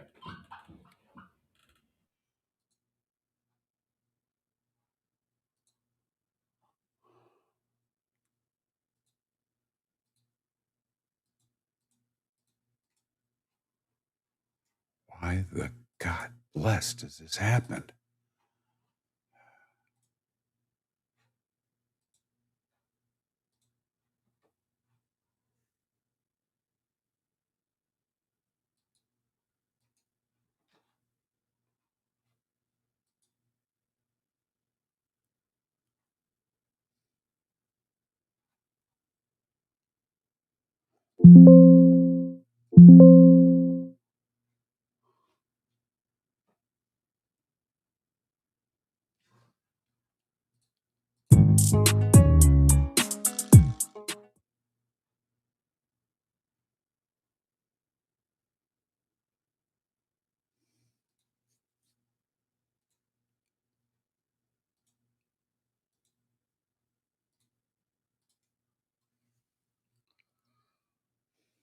And Michael, like I said, I love your picks. Go get them. I had Fleetwood as well. I had Obert. I couldn't take all of those guys because the way the thing sets up, you have to take 2 A's, 2 B's, and a C. And I did not take Fowler. I don't like Fowler. I won't take Fowler in anything anymore. He has burned me too much in my life. I don't even know if he was a B or a C. I took Tom Kim, and I took Hideki. Well, that makes sense because I was going to ask you about Ricky. I like Ricky a lot. I was like, why don't you like him? Because he sucks. Sense. Yeah, he sucks. He's never won anything. He's a choke, and he just gets a lot of TV commercials because he's got good hair. And he was kind of a dickhead to David and I when we interviewed him. So, was he? On top of that, that would be my last. He was young and he was full of himself, and he didn't think he needed to sit down and do an interview with us. And he was mad that he had to wait through a commercial break. That honestly doesn't surprise me. That sounds pretty on par. 10 years ago, Ricky. Yeah. Oh, God, longer than that.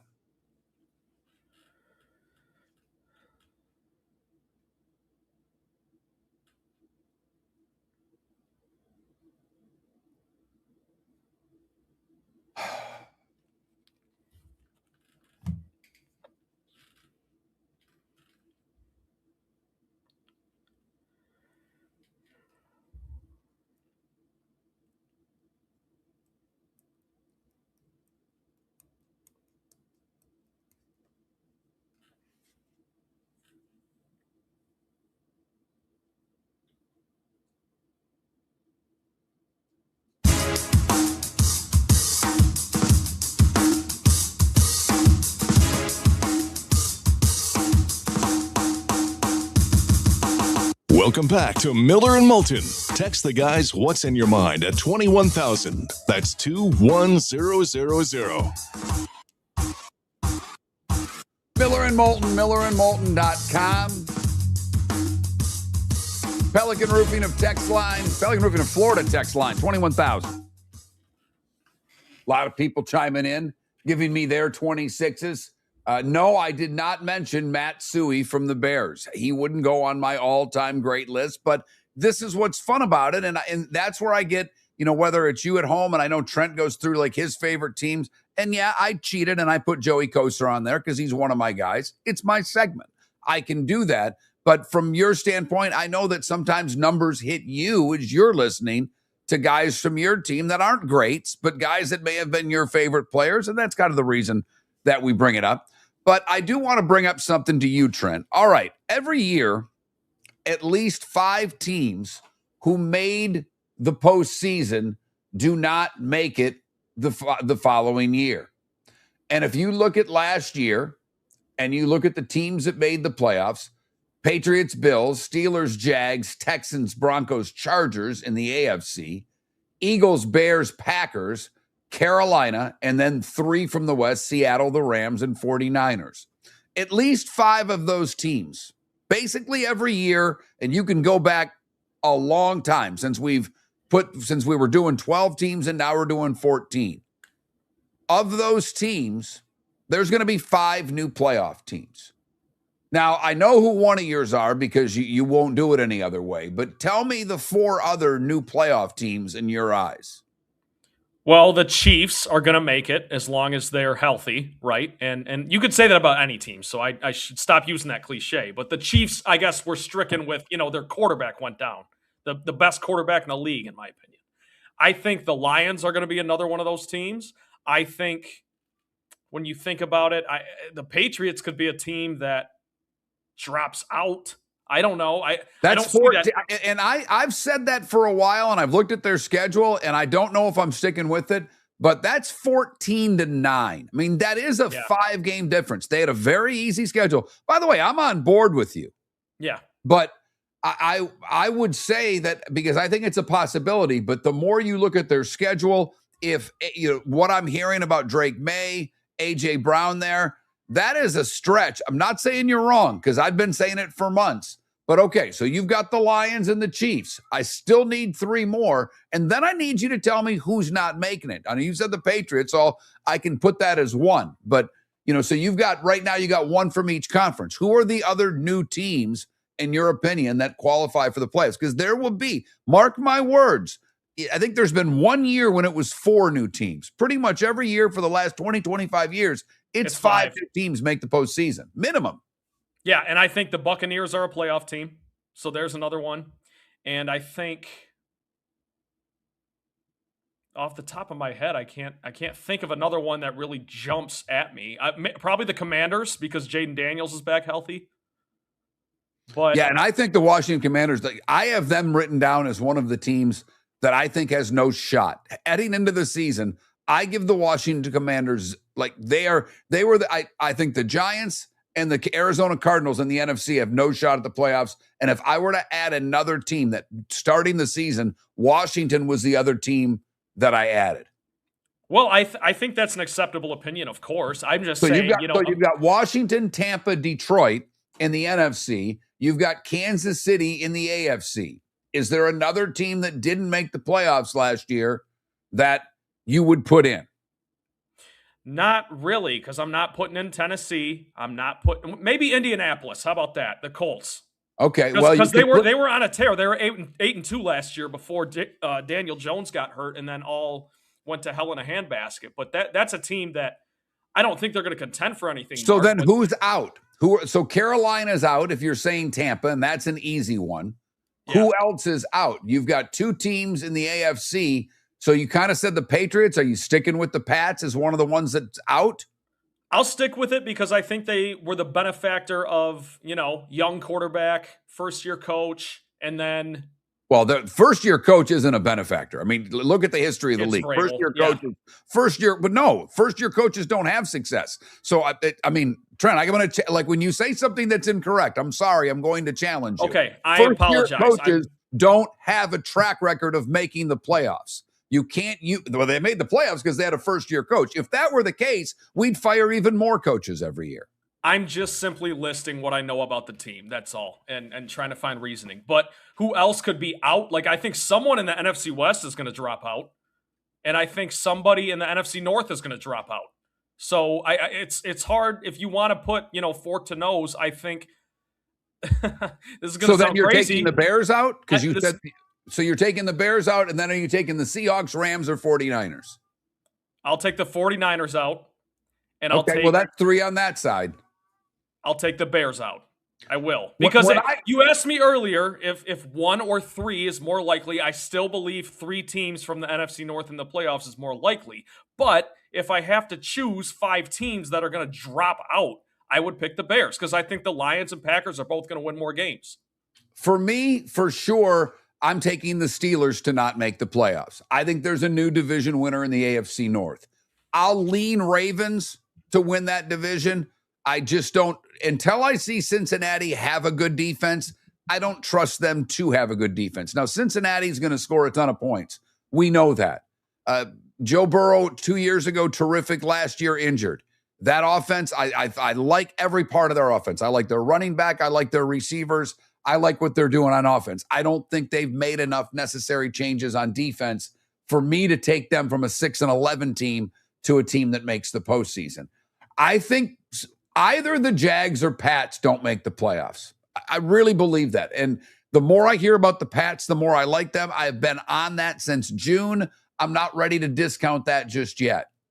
But I like that take, Mark. I really like that take, actually. I think Houston's the best team in the South. I think they win the division. I think C.J. Stroud gets better. It'll be interesting because To me, the Chief, that's obvious. That's an easy one, and I don't blame you for taking Mahomes. I think Pat Kirwan, who's coming up in about 15 minutes' time, would agree with that. In the NFC, the Packers were 9-7 and snuck in. The Packers in the first month and a half of the season, to me, have a lot of pressure because I don't know without Micah. They were vulnerable without Micah Parsons. They were not the same team. So one, he's going to miss 5 or 6 games. 2, what's Micah like when he comes back?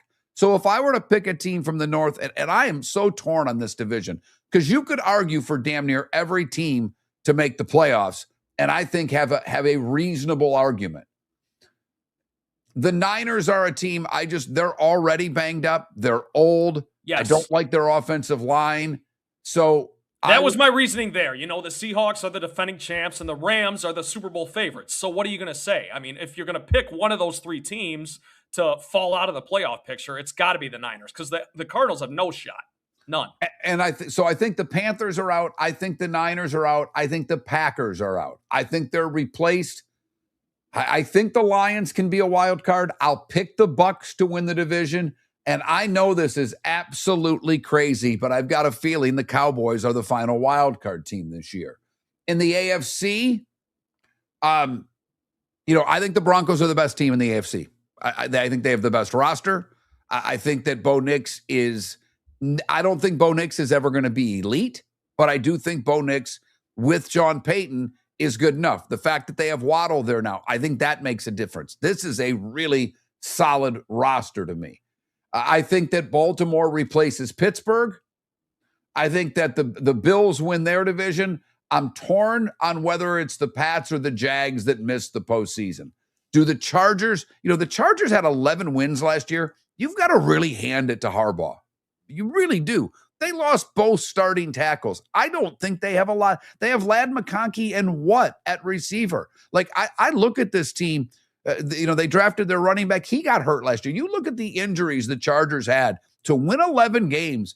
You really have to hand it to Jim Harbaugh. I know with Harbaugh, the one thing, whether it was you look through his stints, his shelf life may not be long. There have been a lot of coaches like that throughout the history of sports. I go back, I'm old school with hockey. There was a guy that was with the Red Wings and then went to Montreal, Jacques Demers. Jacques Demers was a good coach, but the shelf life was short. Everybody hates Babcock in hockey. The shelf life short. He's not apparently a good person, but he wins everywhere. It reminds me of Larry Brown in the NBA too. I have to throw in my little NBA example. No, I think Larry Brown bounced to a lot of places. It's a short shelf life. Yeah. And that's why, look at, you love Izzo. I don't think Izzo could have ever been an NBA coach. I think it's perfect. After 3 years, 4 years, get away from me. I don't want to see this guy ever again. And Harbaugh kind of has that. But I do think the health of that team, for them to win 11 with what they did a year ago is remarkable.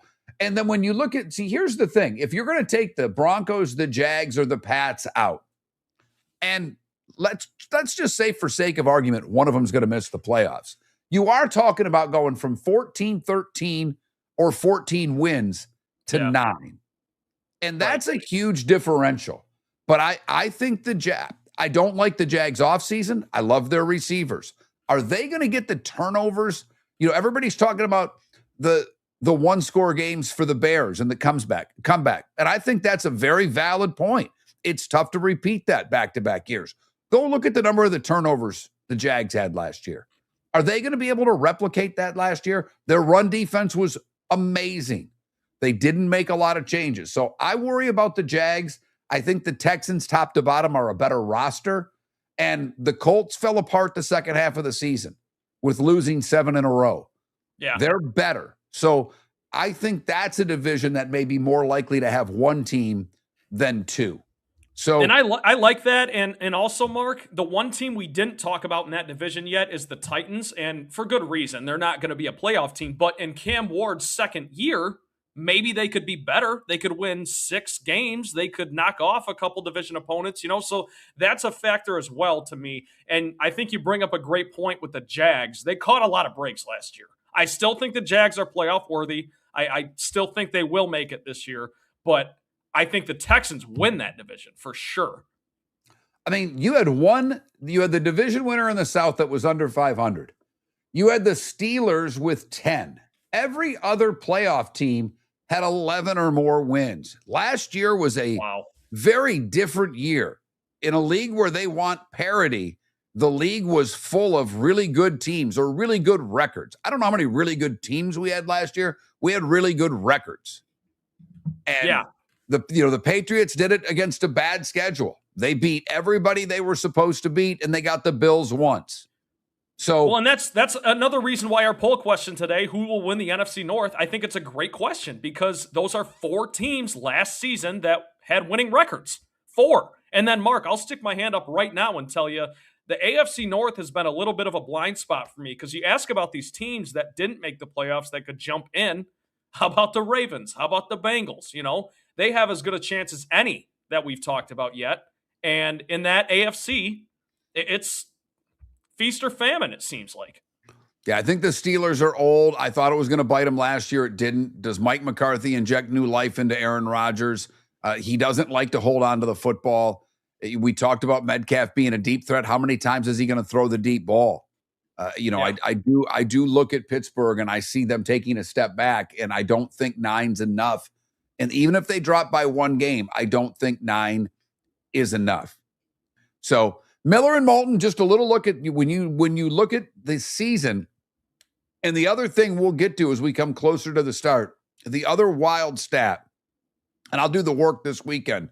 But David and I had done this for years, back when we had less playoff teams by 1.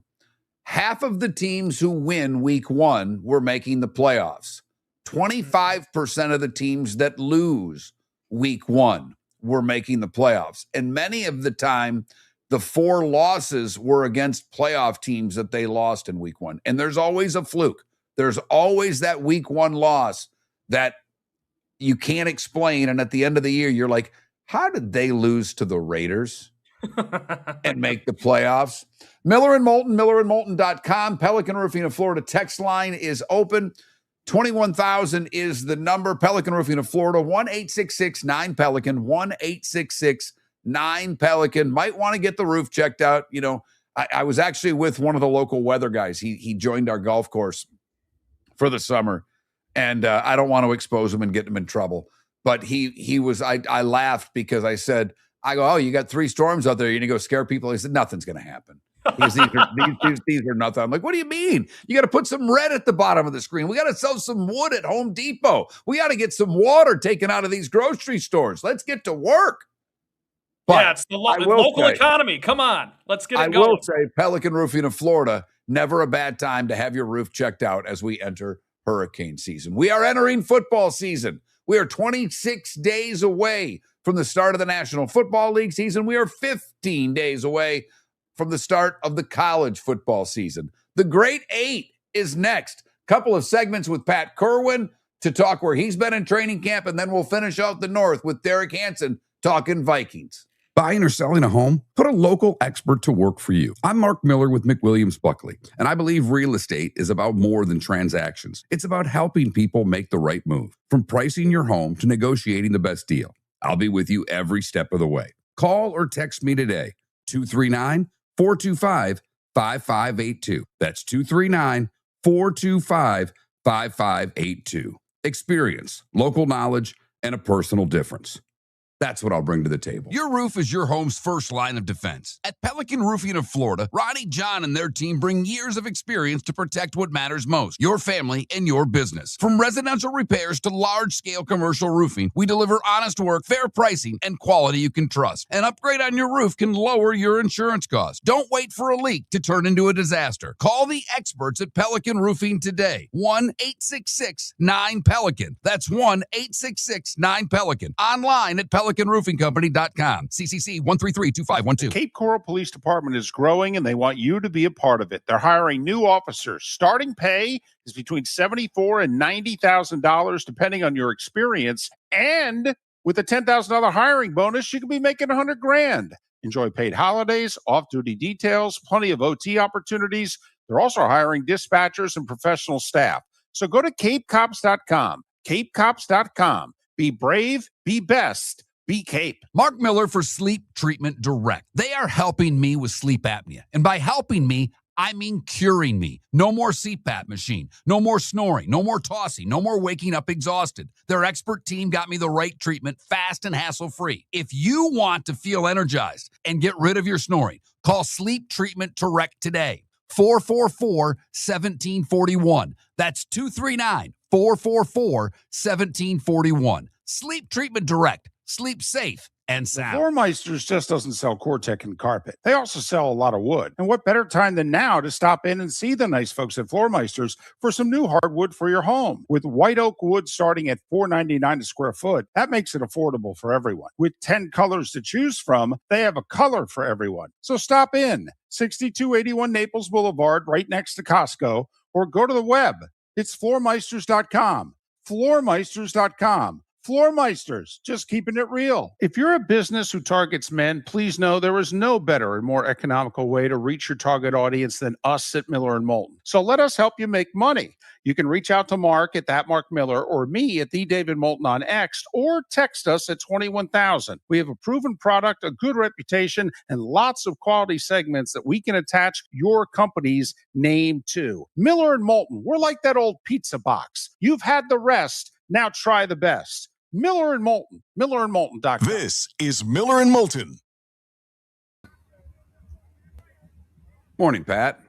Good morning, Mark. How are you, man? I'm good. How you doing? Good. A little tired. Got in about 2 in the morning. Where are you at now? I am back in Jersey for 2 days, and then I'm off to Atlanta. Oh, so you get a weekend at home. Do I hear football in the background? Are you at a grandson's football practice? I am at football practice. It sounds great. I love it. Oh, yeah. Good ambiance, Pat. 105 guys on the varsity football team. Oh, my gosh. Mm-hmm. How many kids are in the graduating class? Jeez. Well, you want this is the mace. They're going to play my old high school who has 2,000 boys. This school has, ready for this? 245 boys in the school. 150 of them play football. Less than 100 that don't. I wonder how they got here. Mm-hmm. They got a lot of big guys. Yeah, it was so funny. 4 Division I guys. I was on social media, and Cassio, our guy's brother, was complaining about, these private schools paying kids to pay high school football in Florida, and you can transfer and do this and blah, blah, blah. And I'm like, hey, you can pay the public school kids now, too. I don't know what to tell you. They're paying everybody down here. Yeah, and the public schools caught on to the transfer stuff. There's lots of guys playing high school football public that are not living in the town they're playing in. Oh, my buddy was telling me he's going to see 2 teams in Cardinal Mooney, who's a pretty good program in Sarasota, and they're playing St. Thomas Aquinas, that's from Lauderdale, who's one of the best teams in the nation. I know both of them very well. Yeah, and he was saying Venice is a public school. They're really good. Apparently, they've got like 5 boosters that have rental properties. They just move families in their rental properties for football season. That's exactly what's going on everywhere. And Naples High, and the joke down here is everybody talks about this didn't happen before. Naples High had been doing that for years. And I love Bill Kramer, the coach there. Unbelievable, successful, had a lot of great kids, had kids playing, actually get to the league, get past college and play in the league.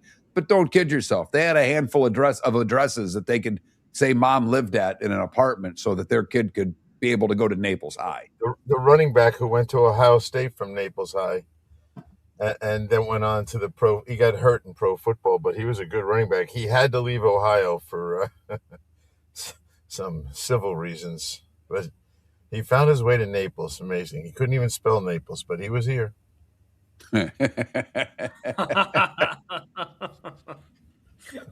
So you had dual practice with the Saints and Jags. You had dual practice with the Commanders and Dolphins, right? Correct. So I saw 4 teams in the last 2 days. Yeah, did some good interviews there yesterday in New Orleans. I almost text you because I'm listening going, how many of these did they do this morning? We did all of them after practice. Right. So most of them were either live or we had to tape a couple to get them all in for the show. But, hey, I'll just say this. New Orleans is underrated. I could hear that in both your voices, and I know Jacob, lives there. So, but I tell you what, I know he doesn't care, but I thought both your interview with Shuck was good, but just because he's from there, and when they got into living in New Orleans, for someone like me that's trying to learn about a guy and it's not football, that was fun. That was, his little line is, "This city will give back to you. Whatever you put into this city, they'll give back." I thought was a great line by Jacob yesterday. That's the truth. Sean, I'll tell you, Drew Brees says it all the time. Yeah, absolutely. Absolutely. All right, here we go. I will say Shuck is way better than people think, and he's advantage.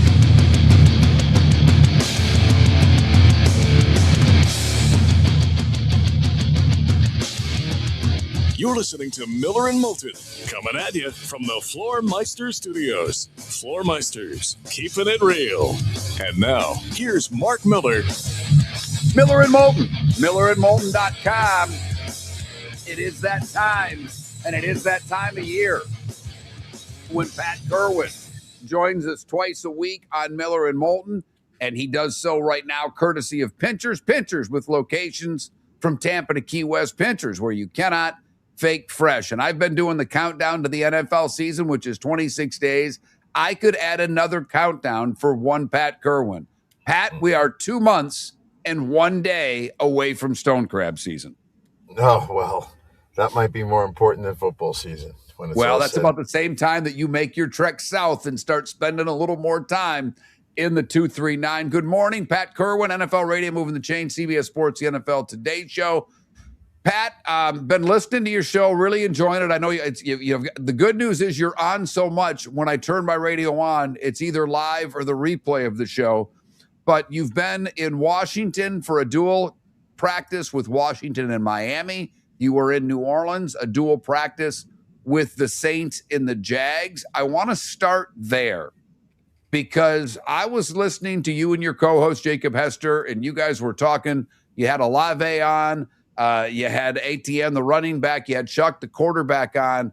And I got a feeling from the two of you and really from the players, they have a lot higher expectations of themselves than I think the rest of the football world does. They do, and they should. And they put it to Jacksonville. And Jacksonville was, how many wins did they have last year? 13. Yeah. Yeah. They put it to them on both sides of the ball. And starting with the defense in New Orleans, let's just remember and remind ourselves, they had a very good pass rush last year. And our friends in Jacksonville could not block them. And it was a long day for Trevor. They just collapsed the pocket and really put him in sack position over and over again. Of course, in these things, there's a fast whistle. But there was a lot of things going on. But I remind people, New Orleans Saints defense last year, while they lived in obscurity record-wise, they were number 3 in total defense, number 7 against the run, number 2 against the pass, number 9 in interceptions, number 6 in sacks. They were in the top 9 in every critical category, and they're better right now. So I love the defense, and I think Shuck is ready to surprise a lot of people, including me, when I watch the way he handles himself. And he's got great weapons. Olave was fun. They couldn't stop him at all yesterday. So the coach made a really good point to me that he played through recovery last year. He played in all the games, but he was not 100%. They couldn't cover him at all. So that's exciting to watch with him.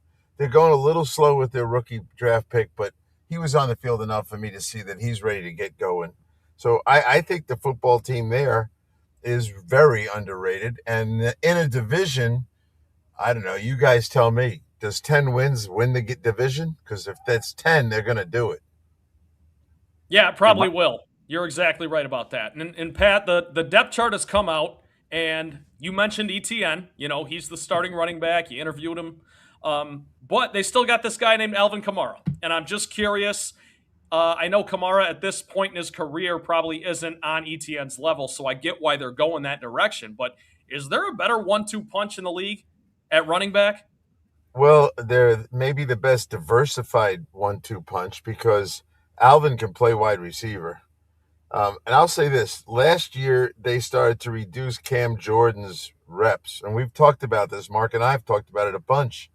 As soon as they reduced his reps by about 10 to 15 a game, his production went through the roof.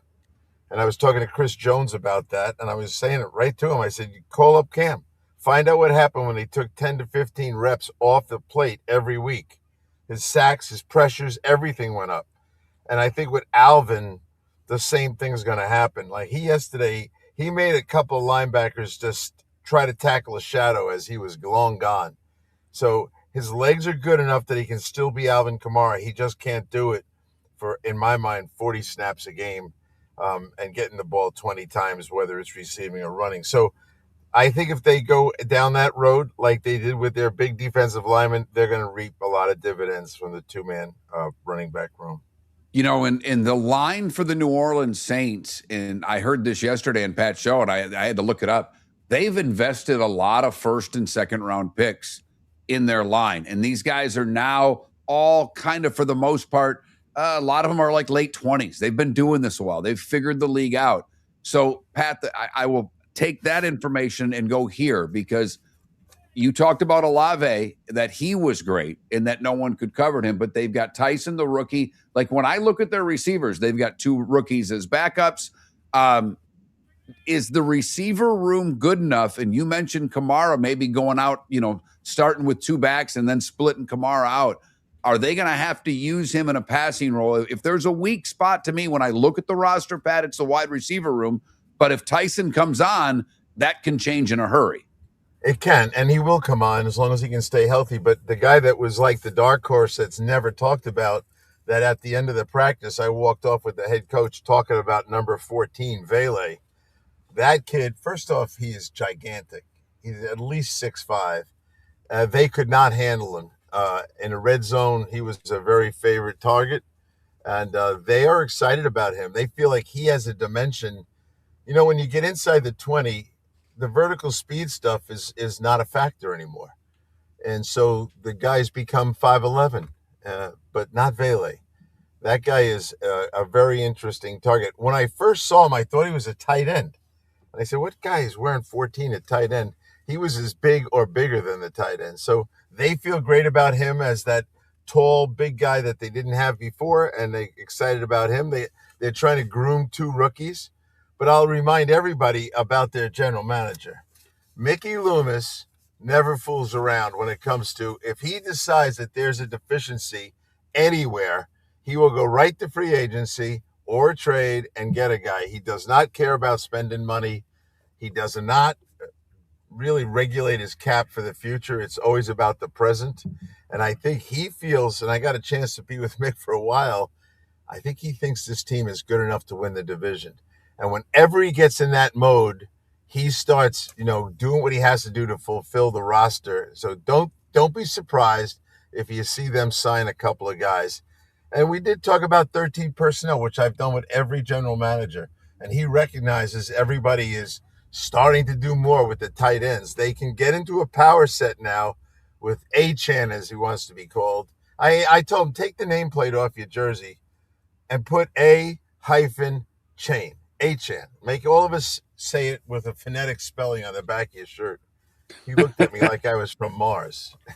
Well, you know what? Good for him. You know what? When you've been in the league, call me whatever you want. I don't care. All right. You mentioned that they've kind of walked through Jacksonville, and I'm really curious about this part of the Jags because, one, they thought they were the smartest team in the room in the draft. That sometimes doesn't work. I will even say, as good as the Patriots were, Belichick took some swings and misses, and you're like, what are they thinking with this guy? Well, they would be wrong. Jacksonville was that team this year. But when you say Olave was splitting through them, I'm fascinated by that because the one area that Jacksonville thought their team was pretty good, and their run defense was great, but they thought their corners weren't a pretty good spot. Talk to me about the back seven for Jacksonville and what you saw yesterday. Well, I think the back seven is tied to the pass rush. We talk about that quite a bit, Trent, and the reality is that the pass rush was being blocked.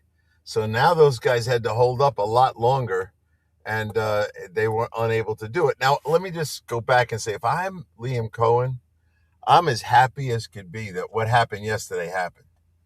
This is a team that has not had a lot of success, that went on the field last year and won a ton of games.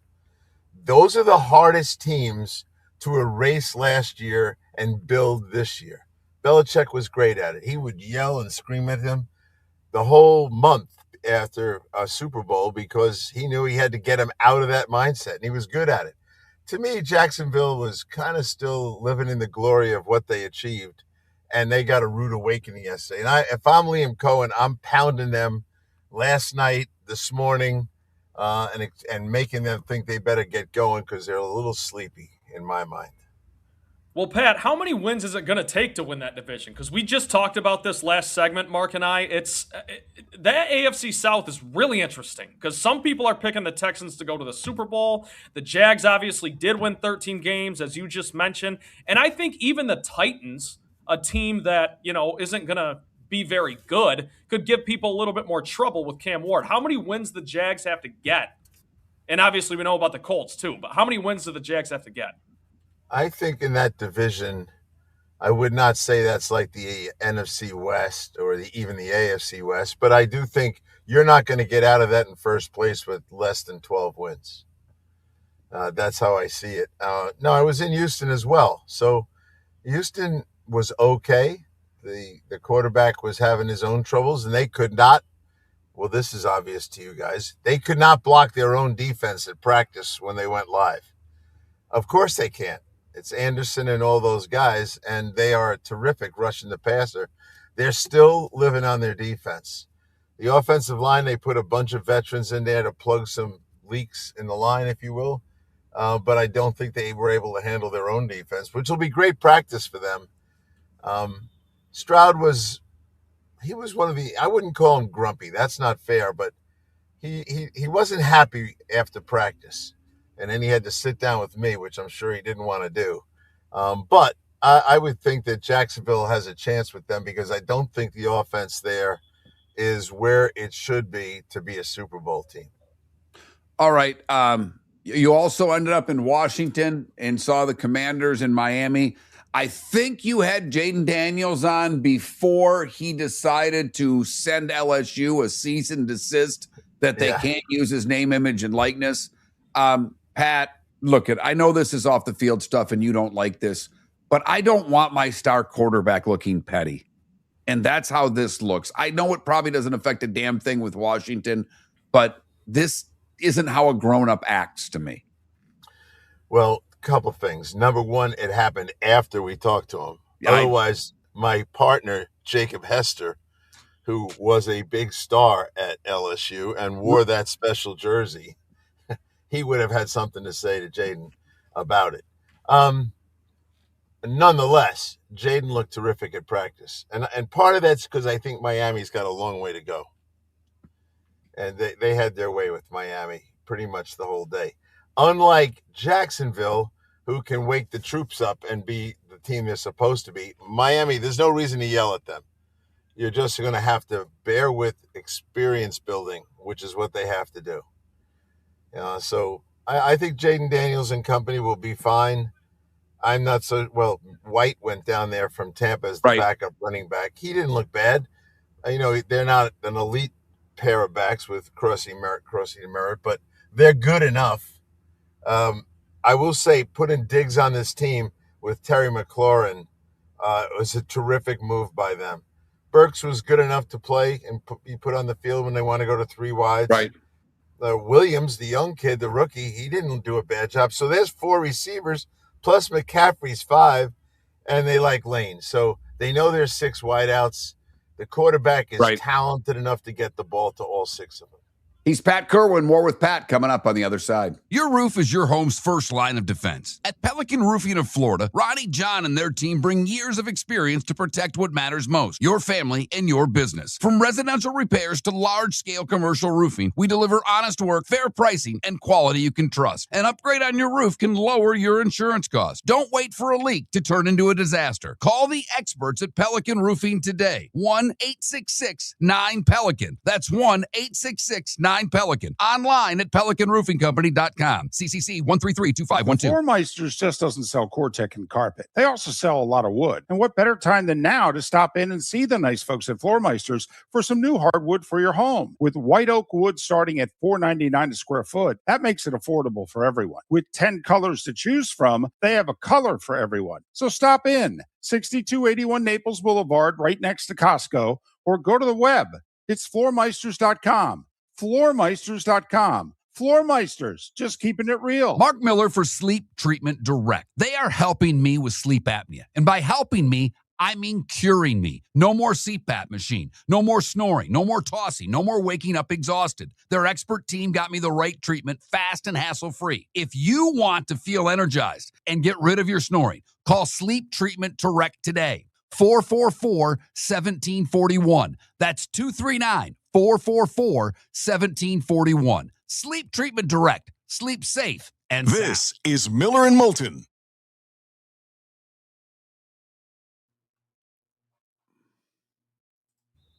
We'll probably pound back on that Miami thing because that's a good point that they can't get yelled at right now. And you had that coach on a while ago, and he talked. I don't know when you had him on. Was it owners meeting? About a month ago. Yeah, I remember when you talked to him. He knows. But they'll be all right, but they're not going to be good. I think the Jets are better than them personally. The Jets are pretty good up front on the offensive line. Yes.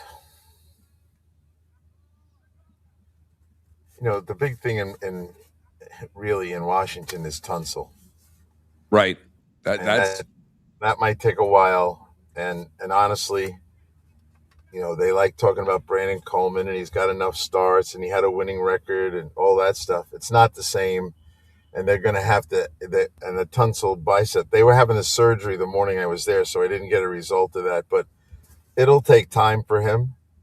And they're going to have to help Coleman, honestly, if they want this thing to work. Well, I thought, you know, and I listened to your interview with Dan Quinn, and it was like, you didn't even really ask about Coleman. You're like, okay, what's behind Coleman? Because I don't care about the backup. And he, you know, he answered it very PC. He's like, we got a lot of depth at the line, and we feel good about our swing tackles and that stuff. So, I mean, but I'm guessing when you got him off air, he might have said something different.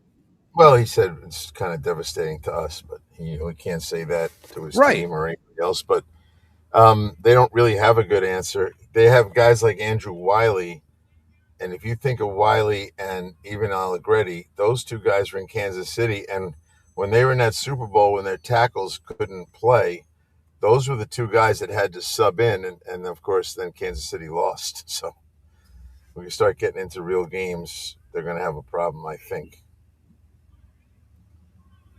So it's the camp tour kind of. I'm pretty reluctant to get excited about teams because I know it's camp and I know it's just practice. Right. But New Orleans got me excited. Hey, I'm curious. Since you're at the grandson's high school practice, do the coaches of his team know who you are? Do they ever come over and talk to you, or do they ever ask anything, or do you just get to play grandpa and watch and get in the car and say you got to do this a little better? I've helped him with nothing with him. I took Bill Cower here for a clinic with the coaching staff last year. I'm helping two of their young guys that are just out of college that went here get jobs in college or pro football. So that kind of stuff I'm doing. All right. It's easy for them. One coach, he's a real student of the game. I've given him a couple of playbooks from the NFL teams, and to him, that's like, oh yeah. Yeah. So that's like giving me your phone, Pat, to get all the contacts. I mean, that's the equivalent there. I'd get that. I mean, I could see where a coach would just freak out about that. He's spending all night. His wife's telling him to come to bed, and he's like, do you realize what I've got here for a screen pass? That's right. And so I've given it to him. And, and they were switching to a defense. I said, I know the guys that are coaching that in the NFL. I'll get a playbook for you. So I told him one day, I said, I can only keep this playbook from from one guy. He needed it back right away. I said, you gotta make a copy of it, and you gotta white out the name of the team on every page, and you have 24 hours because I gotta mail it back to him. I think the playbook was about 600 pages, so I don't know what it cost him to every adjustment possible against every formation, against every personnel group. I said, you won't need half of this, so stop thinking you're going to do all this. But in time, you'll have to reference some things. But take the whole thing from me now and don't ask me again. But I would, especially if you're talking about guys that are trying to get to the next level, what a teaching tool that is to figure out when you move up the ranks, what becomes part of what you need to know. Yeah. Well, let me just tell you about the clinic. And I said, Cowher, come on, they're good guys. And we're going to come play golf with me down here in Jersey. So come early and let's do a clinic with these guys. So hey, we were coming on. I put in the whole Pittsburgh Blitz package.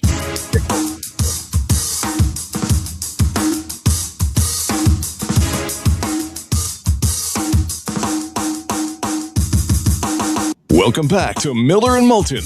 Text the guys what's in your mind at 21,000. That's 21000. Miller and Moulton, millerandmoulton.com. Trent Bally sitting in the co-pilot seat today.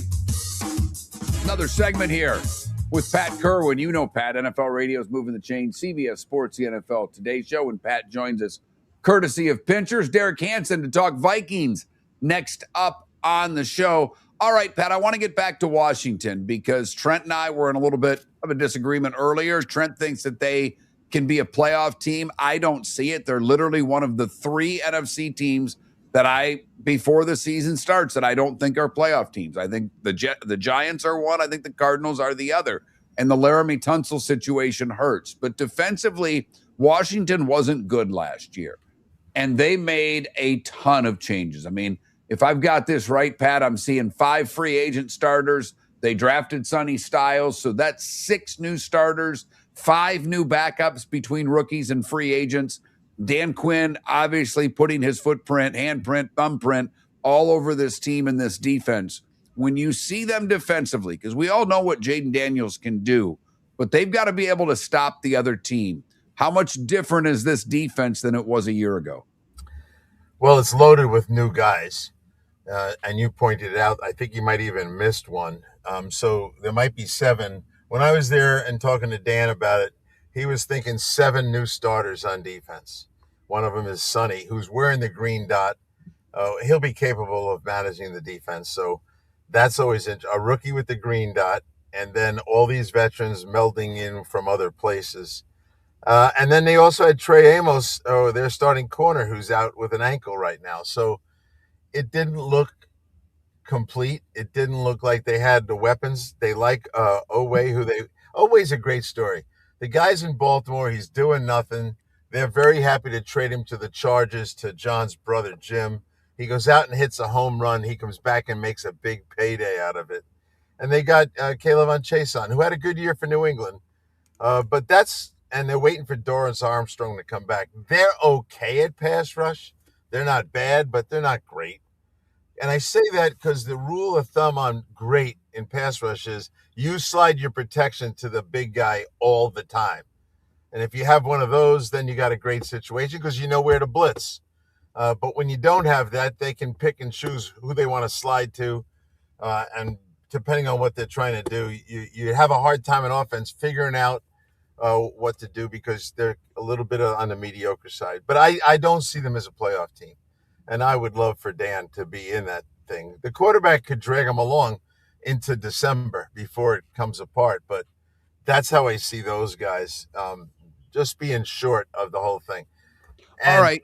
Leads me to Dallas. And I know you like Dallas. I'm not so sure I like Dallas, and I definitely don't like them on defense. I don't care how much they've done. Haven't done enough. Okay. Just on that note, we talked about offense and new coordinators and putting systems in, and you brought up Belichick, and it takes into September sometimes to get your system when you were high on Buffalo last week. Defensively, with all these new players, and I don't just mean Washington, with teams bringing in new DCs, with teams going from a 3-4 to a 4-3, you get what I'm saying. how much easier is it? Because there's only so many defenses you play in the backfield, etc., and there's only so many blitz packages. So how much easier is it to implement a new defensive scheme or new defensive players than it is the other side of the ball? I think the scheme is obviously a lot easier to put in than offense. And then you have to start thinking about the evolution of offenses. Have everyone prepared for 13 personnel, 3 tight ends in the game, and all the run possibilities of that? Probably not. Are they going to have to wrestle with substituting? Look, a lot of teams in this league got spoiled. About 7 years ago, they decided, why don't we just play nickel all the time? And they all got in the habit of doing that. And now they got these little small defenses out on the field with a bunch of pass rushers and extra defensive backs. The offensive guys, and I think this came a little bit from San Francisco and definitely from Seattle and the Rams, go get 3 tight ends and start pounding these undersized defenses, which we've talked about. The road trip for me so far has made that loud and clear. I have not gone to a place where they don't have 6, 7, 8 tight ends in camp trying to figure out how much of that stuff they can do. Well, Pat, switching back to the other side real quick, how does Jaden Daniels look to you? Because there's a lot of pressure. I don't know if you could name 5 quarterbacks with more pressure on him this year than Jaden Daniels, simply because he hasn't really popped since his rookie year. So how does he look to you right now? He looks terrific. And he looked to me like he gained some weight. He was always slight. And when he was great as a rookie, he looked like a wide receiver. He has got a bit of a physique on him now. He's definitely thicker in the legs. He absolutely addressed the issue. He's got terrific arm strength. Watch out for the train that's coming down the track. That's that 13 personnel, Pat. Yeah. It's running right down the middle of the field. Damn right. No, Jaden will be fine. I worry more about C.J. Stroud, to be honest with you. Back to Houston then, from a running standpoint, they got Montgomery, and the Lions chose to not pay him, and they went in a different direction with Pacheco, and you and others have said, wow, Pacheco's a lot, talked to a couple Lions people like, man, Pacheco's a lot bigger than I thought he was. But when you look at Montgomery and the fact that he wasn't used as a 1 for the last few years, so there's a little more tread there. Can he take the bulk of the carries, and is that what CJ Stroud needs offensively? Because they've got some good receivers. I actually like the receivers if healthy, but is that the type of cushion that Stroud needs? They didn't get it last year. They thought they had it and didn't work out with Mixon. Is Montgomery going to give them what they need in the running game? They fully intend to give him a shot to be that guy, and they think he will. He is physical. He can handle first and second downs. They like Woody Marks. Woody had to play a lot last year as a rookie. They like him a lot. I think they see him as the 3rd down back. So I would be careful about Montgomery getting 20 carries. The Bears said goodbye to him. The Lions said goodbye to him. And so it's not because they didn't like him. They just never wanted to invest a lot in him. And they thought they had better on the roster. Now, Houston doesn't have better on the roster. So I think you get in trouble with Montgomery if you get into the 20 touches a game business. I still think it's 15, and I think they are going to see it that way, I think, and Woody is going to get a little more work than just being a backup. So I think they know how to spread it out so they don't get vulnerable. We'll see if Montgomery can handle the whole season. Right now he's running guys over, which is what guys his size can do. But I'd be careful to think he could go handle the big, heavy workload. You got a weekend off. They're letting you stay home for a change. So I know my radio listening is going to be different. I'm not going to hear you in Baltimore again. Where are you heading to next week, Pat? Sunday night, we're flying into Atlanta. They've got, lots of storylines that are not healthy there. Right. Catch up with my boy, Matt Ryan, and Kevin Stefanski, who I'm close to. So we'll spend a day with them. We'll jump on a plane and go down to Tampa, which will really give me a good view of the NFC South. That'd be 3 in a row for those guys. And I'm anxious to compare New Orleans, which I will cover with you guys when I get done with it. Probably it should be Wednesday morning because Tuesday morning, Todd Bowles wants to, he likes to do his interview before practice. But I would think then I can make a better judgment of New Orleans after I see Atlanta and Tampa. Yeah, you're right, because, Carolina won the division. I don't know what they have, but Tampa, I still think by most of us is the team that you're looking at to take that division. So I'm interested. We'll do Wednesday next week so we can make a good, healthy comparison between the Bucs, the Falcons, and the Saints. He's Pat Kirwan, NFL Radio's Moving the Chains, CBS Sports, the NFL Today Show, and Pat joins us twice a week now, courtesy of Pinter's. Pinter's with locations from Tampa to Key West. Pat, enjoy the rest of your day. As always, thank you so much for your time and your insight, and we'll talk to you next week. Take care. Trent, I expect to see you next Wednesday. Don't be doing anything else. You'll see me. You'll All see right, me. good. And you were very quiet today. I don't like that either. Well, as long as Mark doesn't fire me, I'll be here Wednesday. We're all day to day, Pat. You and I both know that as well as anybody. Yeah. There's a big blob of pink slips right on my desk for me and you two. We can Pat fire Kirwan. each other. Vikings talk next. The Floor Meisters just doesn't sell Cortec and carpet. They also sell a lot of wood. And what better time than now to stop in and see the nice folks at Floor Meisters for some new hardwood for your home. With white oak wood starting at $4.99 a square foot, that makes it affordable for everyone. With 10 colors to choose from, they have a color for everyone. So stop in, 6281 Naples Boulevard, right next to Costco, or go to the web. It's floormeisters.com. Floormeisters.com. Floor Meisters, just keeping it real. Your roof is your home's first line of defense. At Pelican Roofing of Florida, Ronnie John and their team bring years of experience to protect what matters most, your family and your business. From residential repairs to large-scale commercial roofing, we deliver honest work, fair pricing, and quality you can trust. An upgrade on your roof can lower your insurance costs. Don't wait for a leak to turn into a disaster. Call the experts at Pelican Roofing today. 1-866-9-PELICAN. That's 1-866-9-PELICAN. Online at pelicanroofingcompany.com. CCC 1332512. The Cape Coral Police Department is growing, and they want you to be a part of it. They're hiring new officers. Starting pay is between $74,000 and $90,000, depending on your experience. And with a $10,000 hiring bonus, you could be making $100,000. Enjoy paid holidays, off-duty details, plenty of OT opportunities. They're also hiring dispatchers and professional staff. So go to capecops.com. capecops.com. Be brave, be best, be Cape. If you're a business who targets men, please know there is no better and more economical way to reach your target audience than us at Miller & Moulton. So let us help you make money. You can reach out to Mark at that Mark Miller or me at the David Moulton on X, or text us at 21,000. We have a proven product, a good reputation, and lots of quality segments that we can attach your company's name to. Miller & Moulton, we're like that old pizza box. You've had the rest. Now try the best. Miller & Moulton, millerandmoulton.com. This is Miller and Moulton.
Morning, chat room. Sorry, I was muted.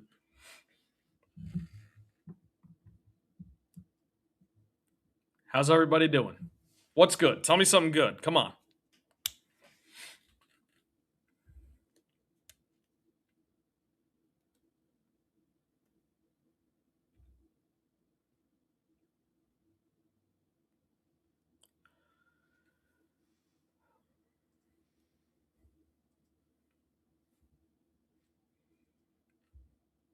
Man, that train with Pat, that was hilarious. It was loud, that's for sure.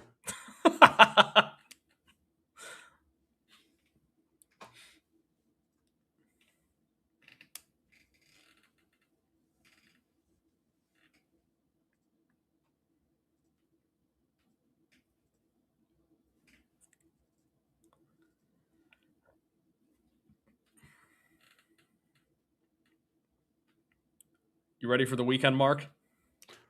Not really, because my whole day's at Moffett today. I got to drive to Tampa right after the show. Do you need me to post hour 4? Yes, every Wednesday and Friday, no matter what. Okay, gotcha. Just making sure. All right, I got to call this guy.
All right, Derek, you got me? I do. Yep. Perfect.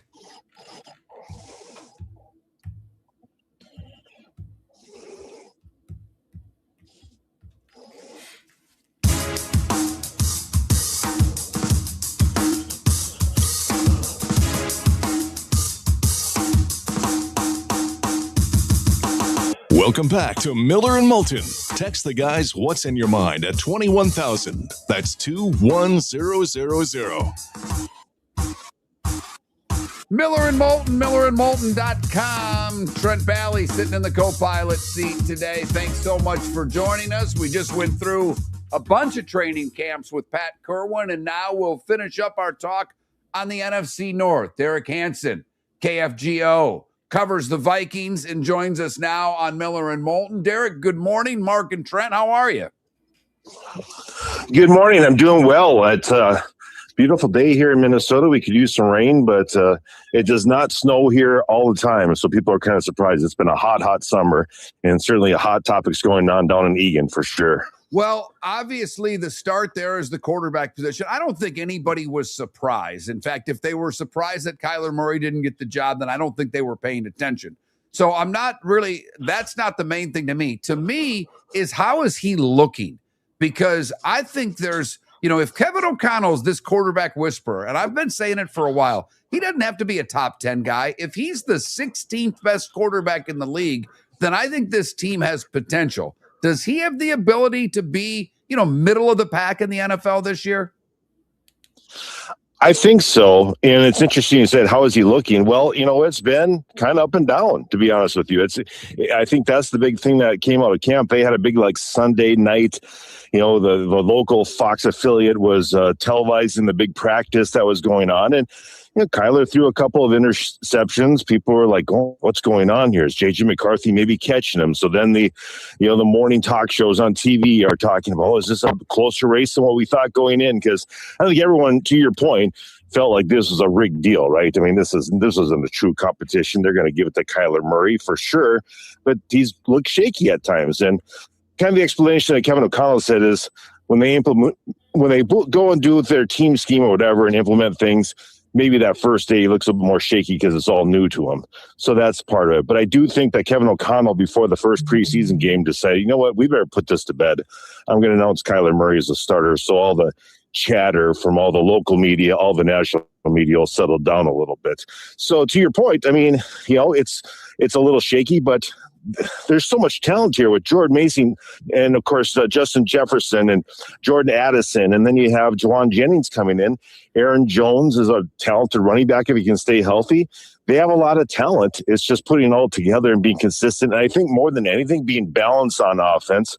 And as good as Kevin O'Connell is, he's a little impatient with the running game sometime.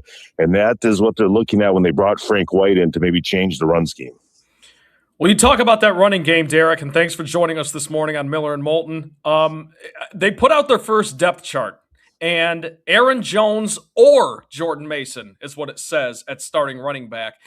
Who do you think should be starting and why?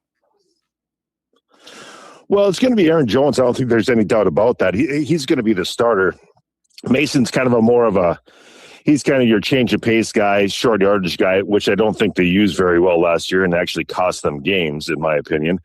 But I think that's part of it. And Claiborne, the 6th round pick out of Wake Forest, is a guy that's really impressing people. He's got a 4.3 40, and he is really explosive when they get through this zone running scheme that you're seeing.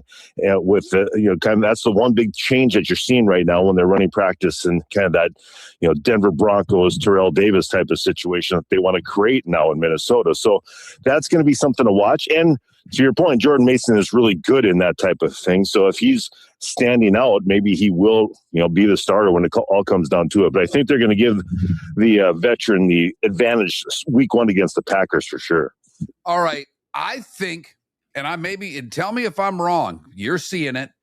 I think this is the best defense in the division. I think the Packers have the potential to be there, but without Micah Parsons, and who knows what he's going to be like when he comes back. We all know what Detroit's defense is like. People I talk to in Chicago are very worried about their defense. I think this is the best defense in the division. So, 1, is it? And 2, the kid from Florida, Caleb Banks. A lot of people didn't think he was going to be a first-round pick because of injury. The talent was there, but there was some risk. How's Banks looked, and how's he helping this defense? Well, I think to your point, it's been a surprise that he has been so healthy, that he's been practicing each and every day, because I think a lot of people didn't even think he would be going for the first 3 weeks in Eagan at TCO Performance Center down at training camp. So, yeah, that's been a little bit of a surprise. And, yeah, they're feeling good about some of the young kids that they got in, not only Banks, but then they get Dominic Orange, big citrus out of Iowa State that they really like. They draft Golday, and they think that he can be explosive from the outside, which they need, because, I think the fact that Dallas Turner has shown, at moments where he's really good, he really needs to break through this season. I don't think there's any question about that he needs to break through and be a dominant force on the outside. So that's going to be something to watch as well, to see how some of these young guys step up. And of course, the big question is on the backside, is Harrison Smith going to come and, show up right before the start of the season? I think he will. He doesn't want to do training camp. This will be his 15th year. But that's going to be the other part of it, too, because he's almost like a defensive coordinator on the field for them. Derek Hanson here on Miller and Moulton. They say sometimes, and we talked with Packers guests, Lions guests this week because it's NFC North week for us here. They say sometimes the best defense is the best offense. And I understand that the Vikings, I agree with my co-host Mark that the Vikings have the best defense in the division, but you've got offenses with Ben Johnson at the helm in Chicago. We know what Detroit can do, and Green Bay is Green Bay. Is Minnesota's defense going to be enough to stop those offenses, if you know what I mean? Yeah, it's a good question. I think, obviously it's about getting to the quarterback, and the other part of that too is Jonathan Gennard being traded, much of it because he wanted an extension, a little bump in his salary, whatever. So they traded him to the Eagles, an NFC, rival right now that you might be facing in the playoffs if you make the playoffs. So that's where I mentioned that Dallas Turner has really got to step up. I mean, he's going to have to replace Jonathan Gennard in the production that he had both in the run game and the pass game. So that's a very good point, is that there's some high-powered offenses. Jordan Love, obviously what Caleb Williams did. We know about the running game. Gibbs just got paid, so the Lions are going to be what they are. And, yeah, no question about it that it's going to be really the iron sharpening iron in the NFC North with those battles. That's going to make it very intriguing. But these young guys have to step up and get to the quarterback, and that is going to be the big key factor when it's all said and done. What do you think about the Vikings offensive line? I mean, there's a couple of first-round picks in there, and, I obviously we love their receivers, and I'm with you. Aaron Jones can be a really nice running back, and they can have a good 1-2 punch there. But Kyler Murray, that's the question mark. Will they be able to protect him enough? I know he likes to get off script. I don't know how much O'Connell's going to want that to happen. But when you look at that line, can they give him the time to get the ball to Jefferson and Addison? Well, it's all about health, right? And that's what's you look at 2023 when they did not make the playoffs, and it's about the quarterback and offensive line health. And certainly last year, 2025, that was the case. I think there were 17 different line combinations last year that they started with. 17 guys. I think that was the highest in the NFL because Ryan Kelly, they replaced Garrett Bradbury. They bring him in, concussion after concussion. Now sadly his career has ended. Will Fries has been out all this week, and he was the guy who started every game. He was the only one who started last year at right guard. Brian O'Neill, he just signed an extension. He's one of the more solid right tackles in the game.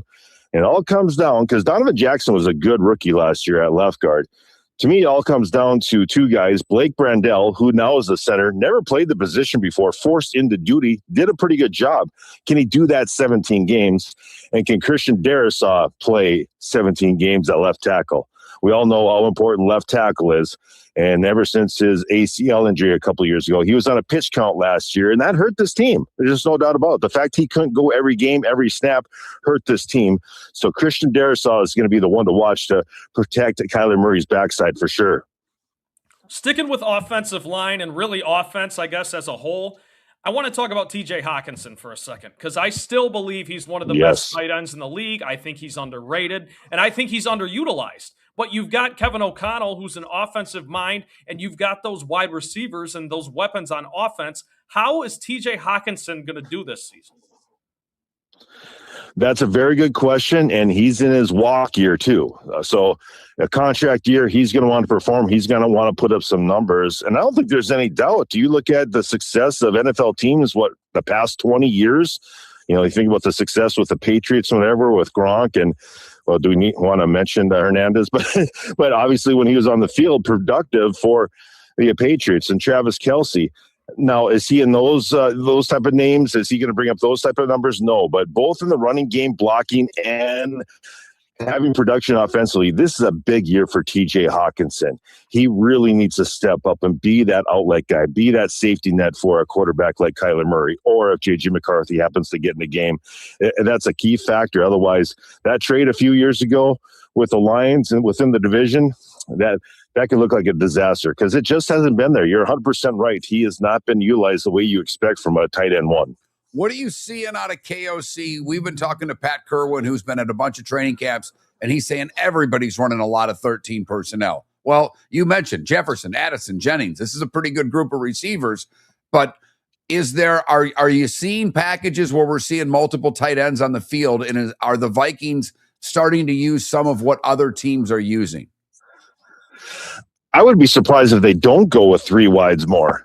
I don't know why you wouldn't, because you have the fourth wide receiver is really making waves here is TJ Felton, the later round draft pick from last year. So they need him to step up too.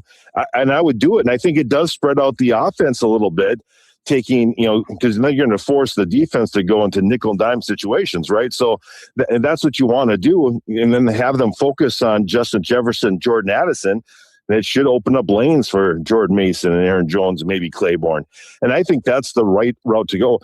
Going back to 98, because Viking fans are not all that unfamiliar with three really good wide receivers with Randy Moss, Chris Carter, and Jake Reed. They had more success with Robert Smith running the ball in three wide sets. And I think they need to go to that more. I don't think there's any question about it. Now, do they want to go heavy? Because we mentioned Hawkinson. Jordan Oliver is not a bad tight end either. Well, so that'll be a thing to watch here. Okay. So he's another guy to to watch. All right, that's what I'm seeing. I got to do it before we're done because I know you can cover all things Minnesota. The Twins. I mean, they had a sell-off a year ago. They were the team that if I would have picked a team to finish last in the division, I would have probably gone Twins. And I think, what are they, a game behind the Tigers? I know they're all below 500, but they're a game out of the wild card right now. How surprised are you? And what are the odds of the Twinkies being able to, I mean, look, it's going to take, 83 wins, 82 wins to get to the playoffs? Can they do it? They're going to need Byron Buxton to stay healthy. He came back off the injury list last night in the Field of Dreams game where they got torched by the Philadelphia Phillies. And Joe Ryan's got to come back healthy. He's having a little problem with his lower back and his glutes. He's got a pain in the rear, as we like to say. So that's been a problem for them. So those two guys have to come back and really contribute. But yeah, the American League is so bad right now that they can be a factor because they do have starting pitching. And to Tom Pollett's credit, who kicked a little brother out of the because Joe Pollett seems like a nice guy, man. The public relations saying you want to right-size the payroll and trading away 10 guys at the deadline last year. You want to talk about trying to get back goodwill because that really set people. It's one thing if you're going to go trade away Ty France, who's going to walk anyway, right? But when you got players under team control, like a Louis Varland, who's now closing for the Blue Jays, a St. Paul guy, that was a huge PR nightmare, and they're trying to clean that up. And they did that well, trading for 4 pitchers at the deadline, saying that you want to be buyers instead of sellers.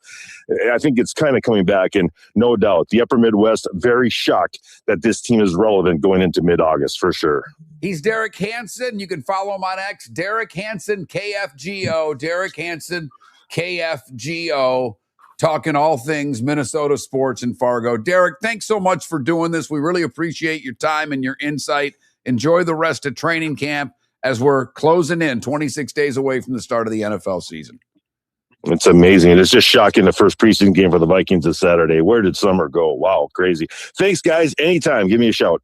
Appreciate it. Derek Hanson on Miller and Moulton. Love talking with him about Minnesota. He's been coming down covering spring training for years. He and I met one another, and as Derek and I were talking off air, and I probably should have let him do it on air, but I didn't want to get him in a bad mood. But he is David Moulton actually booked that guest for me. I struck out with 6 people for the Vikings, and I leaned on David yesterday. I said, "You got anybody?" And he went back to his roots in Fargo and was able to give us Derek. And Derek and I talked for a couple of minutes off air. He calls David a mentor in the business, and he was that to a lot of folks. So obviously nice to be able to catch up with Derek. He and I had met years ago, I think at Shoeless Joe's when we were doing a show there many years ago during spring training. So Derek Hanson joining us on Miller and Moulton. There you have it. That's the end of our NFC North run. We'll figure out where we go next week. It could be AFC North. It could be a NFC East. It really matters on who answers their phone over the weekend. That's how this game is played. Miller and Moulton, millerandmoulton.com. For those of you along the network that only get 3 hours, enjoy your weekend. Tampa and Jacksonville. We'll talk more in the final hour, the pro hour, as I like to call it. Our NFC North poll question, Lions, Packers, Vikings, Bears. Wow, we got a lot of Vikings fans inside the Twitch and YouTube chat room, but the Bears and Lions on X dominating the vote. Miller and Moulton, millerandmoulton.com. If you're a business who targets men, please know there is no better and more economical way to reach your target audience than us at Miller and Moulton. So let us help you make money. You can reach out to Mark at that Mark Miller or me at the David Moulton on X, or text us at 21,000. We have a proven product, a good reputation, and lots of quality segments that we can attach your company's name to. Miller and Moulton, we're like that old pizza box. You've had the rest. Now try the best. Miller and Moulton, millerandmoulton.com. Your roof is your home's first line of defense. At Pelican Roofing of Florida, Ronnie John and their team bring years of experience to protect what matters most, your family and your business. From residential repairs to large-scale commercial roofing, we deliver honest work, fair pricing, and quality you can trust. An upgrade on your roof can lower your insurance costs. Don't wait for a leak to turn into a disaster. Call the experts at Pelican Roofing today. 1-866-9-PELICAN. That's 1-866-9-PELICAN. Online at PelicanRoofingCompany.com. CCC 1332512. Cape Coral Police Department is growing, and they want you to be a part of it. They're hiring new officers. Starting pay is between $74,000 and $90,000, depending on your experience. And With a $10,000 hiring bonus, you could be making $100,000.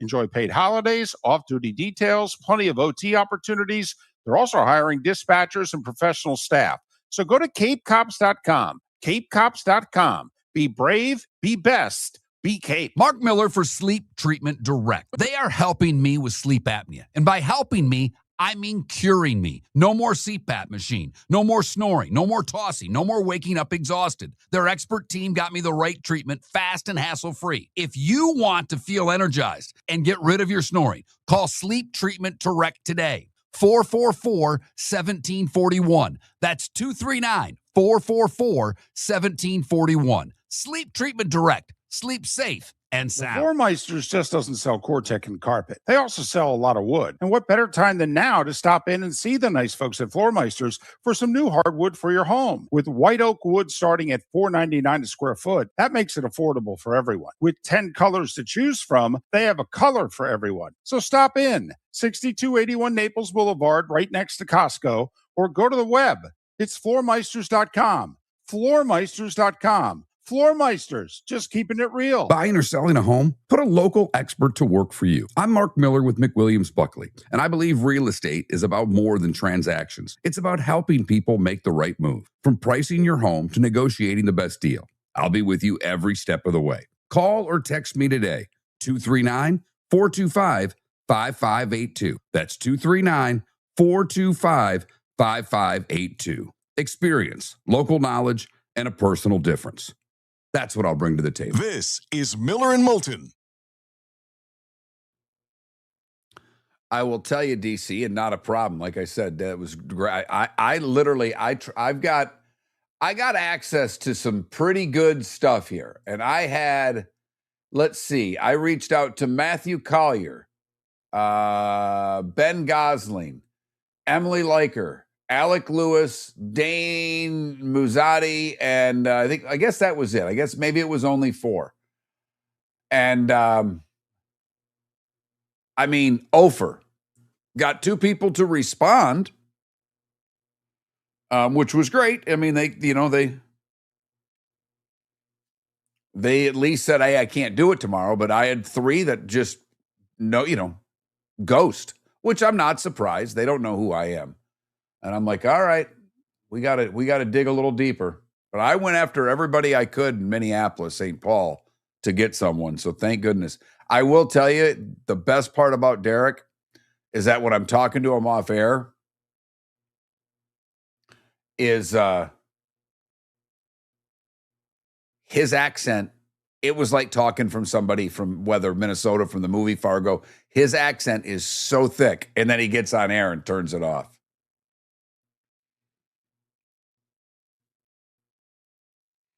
Now, I will say, and we can have him back, but that Dane, I think it's Muzzani, he got back to me.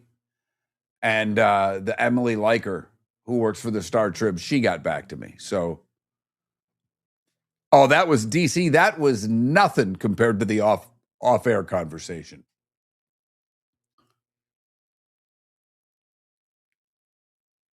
But at least we have a couple of Vikings people in the hopper if they end up being good.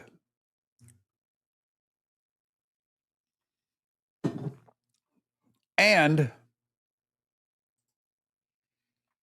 with the crossovers being what they are, they play both Tampa and Miami, so that's a good thing down the road.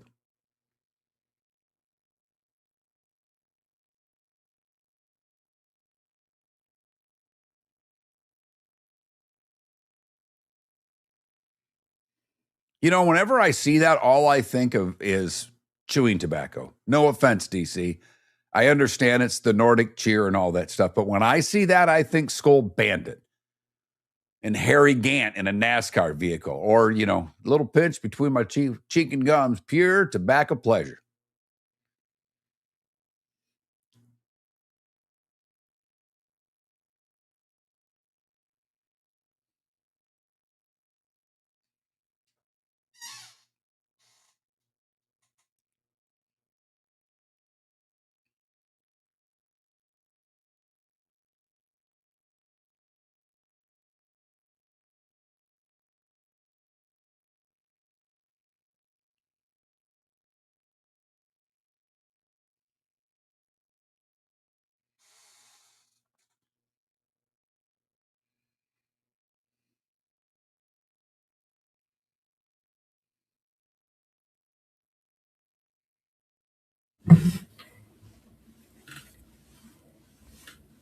JB, I hear you. Give me one Super Bowl and I will shut up for the rest of my life.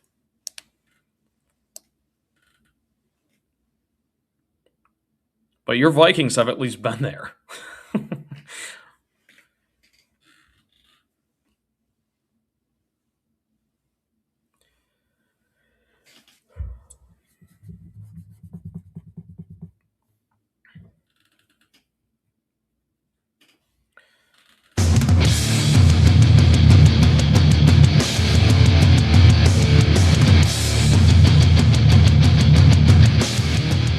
You're listening to Miller and Moulton, coming at you from the Floor Meister Studios. Floor Meisters, keeping it real.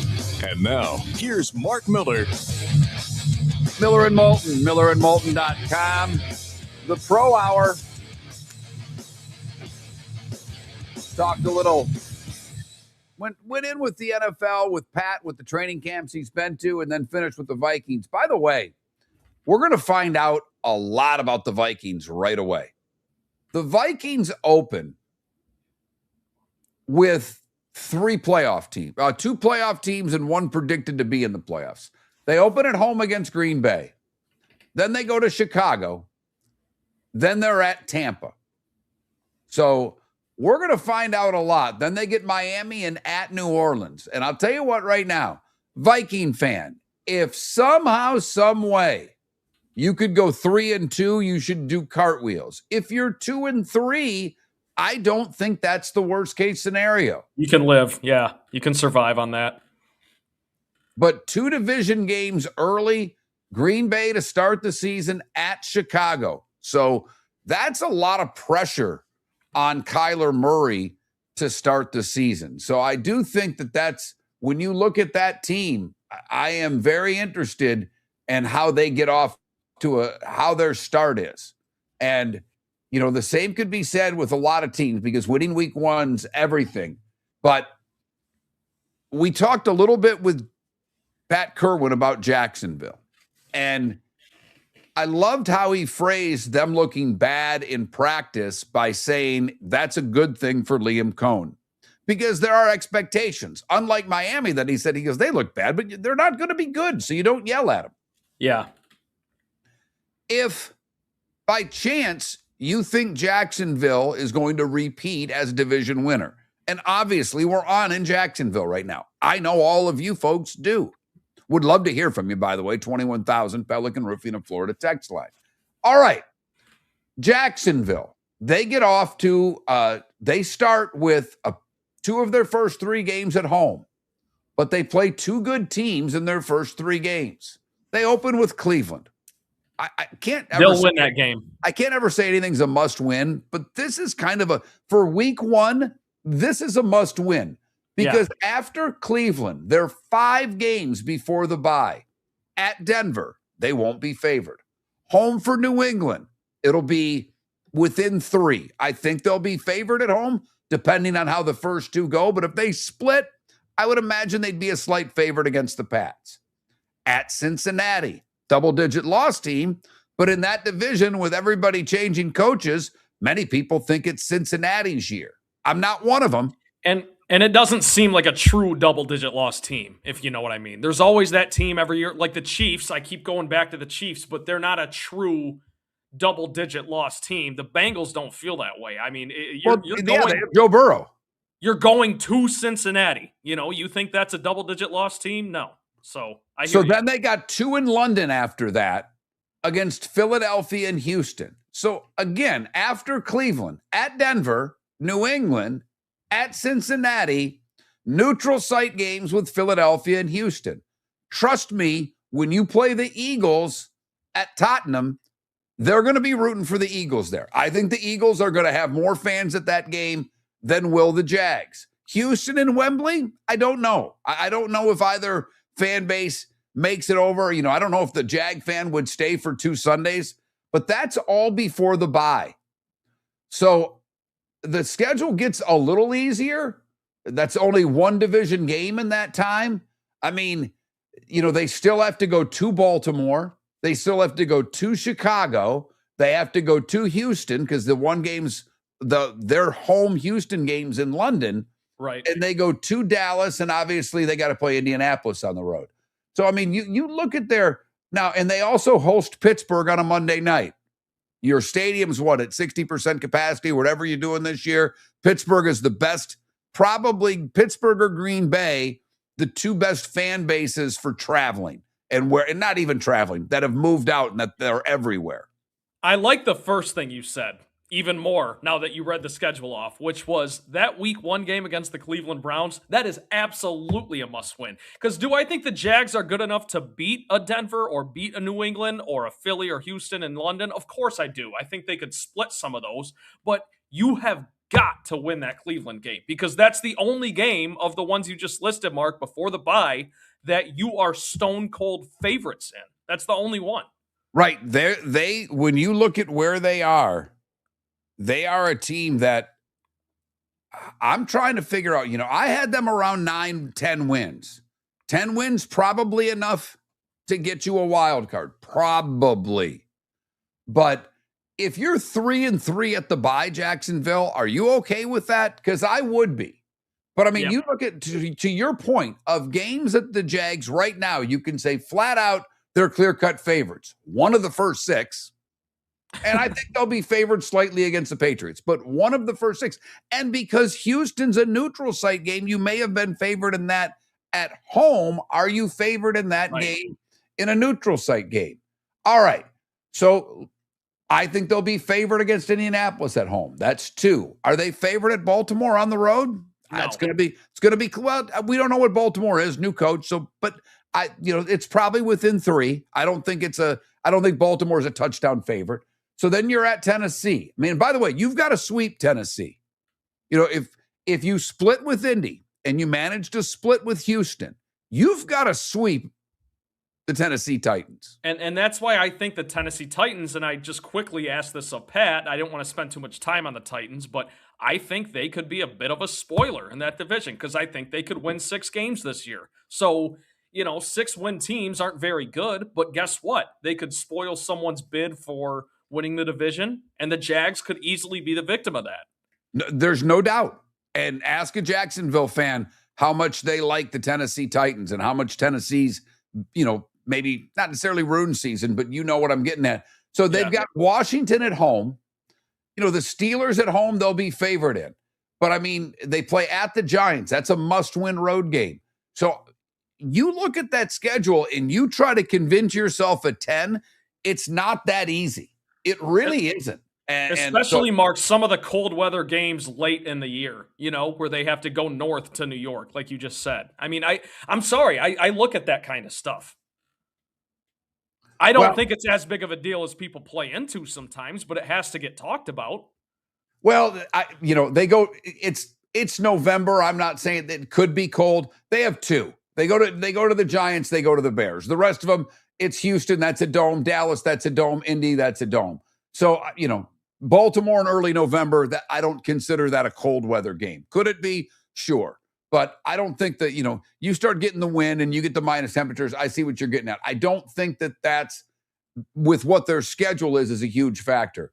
But when I look at their schedule and I just compare it to what New England has, I will say New England at Jacksonville week 3. To me, that's a big game for both teams. Yeah. But New England, when just to compare those teams, well, they get the Jets and the Dolphins. That's 4 games. You have Tennessee. That's +2. That's +2 New England right there without saying anything.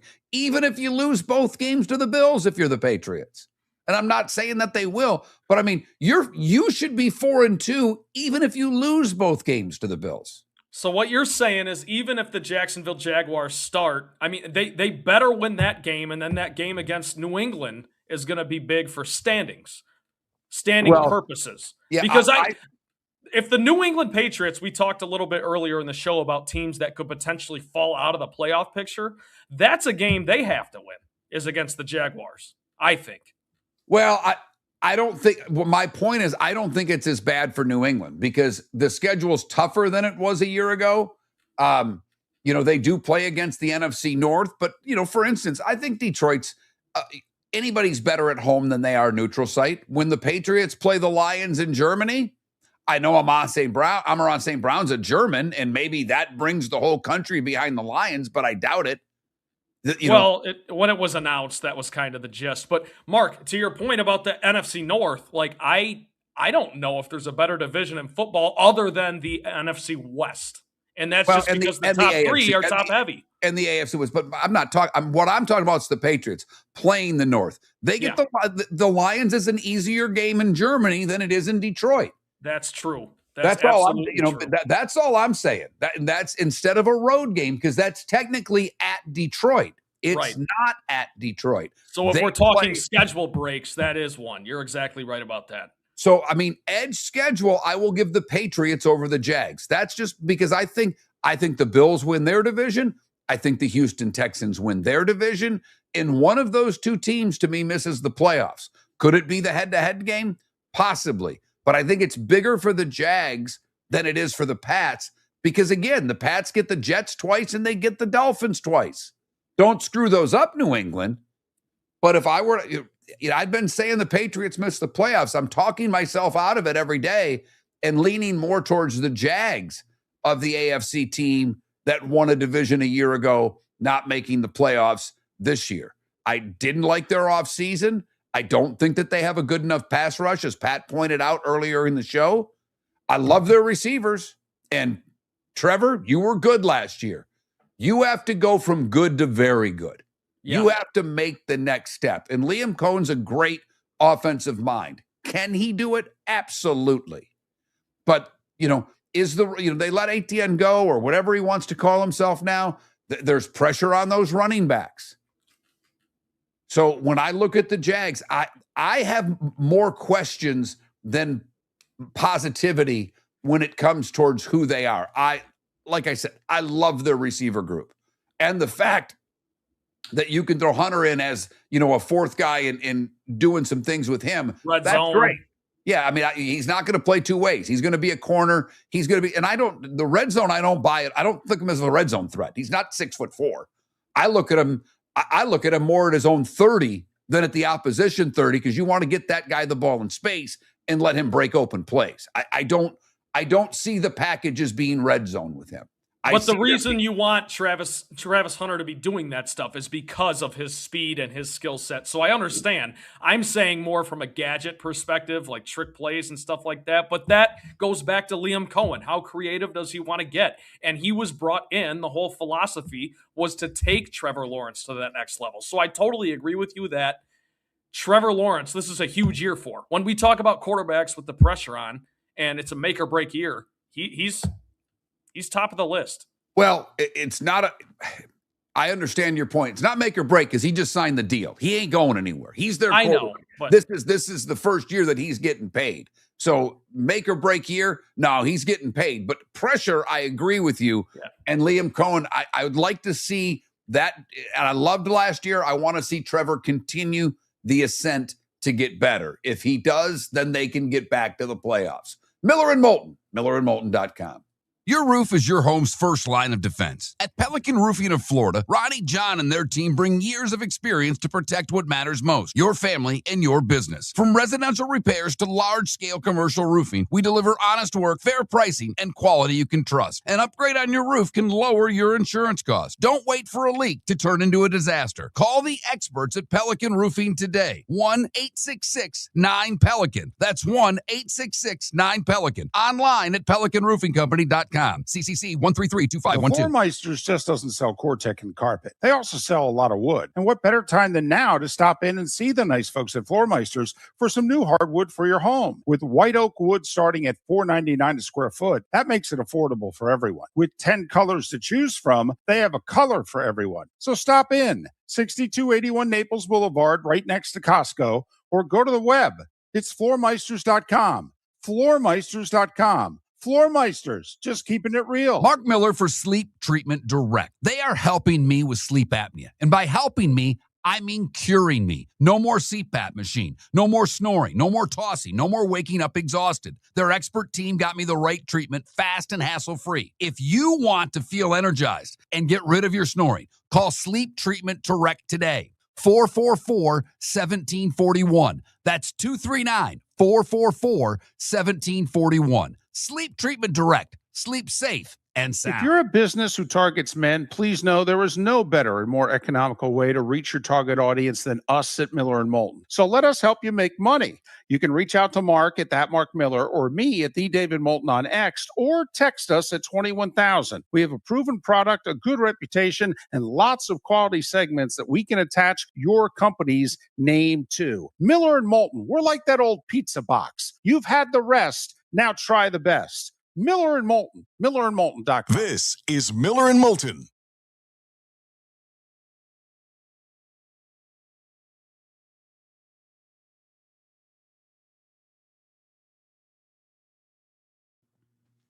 That's interesting, DC. Well, Fitz, here's my question. I don't disagree with the thing you're saying. Here's the problem with Baker. He should have already gotten the contract.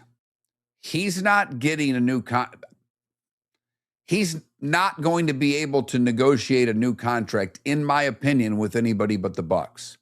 And what I think the Bucs will do is franchise him. I really do. They may go franchise. And that's if the question is with Vita Vea, which guy would they franchise? But I hope you're right. I love Baker. I'm a big Bucs fan, but I'm not happy with the way this offseason went. Baker should have gotten a contract, period, end of sentence.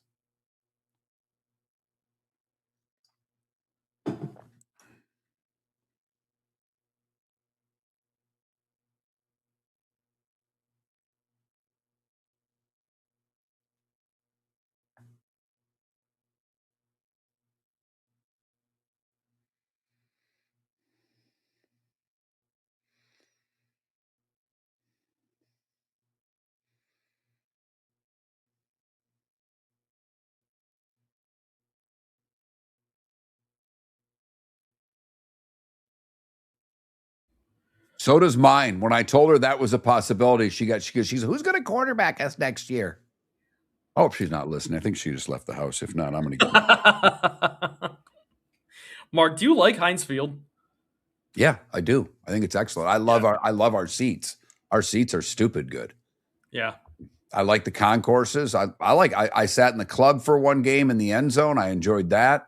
I like Heinz Field. I mean, pro football is so different than college football. And I know people tailgate at both. And the last time I was at a game, I had my son with me and we tailgated because a friend of mine who lives in Pittsburgh was there.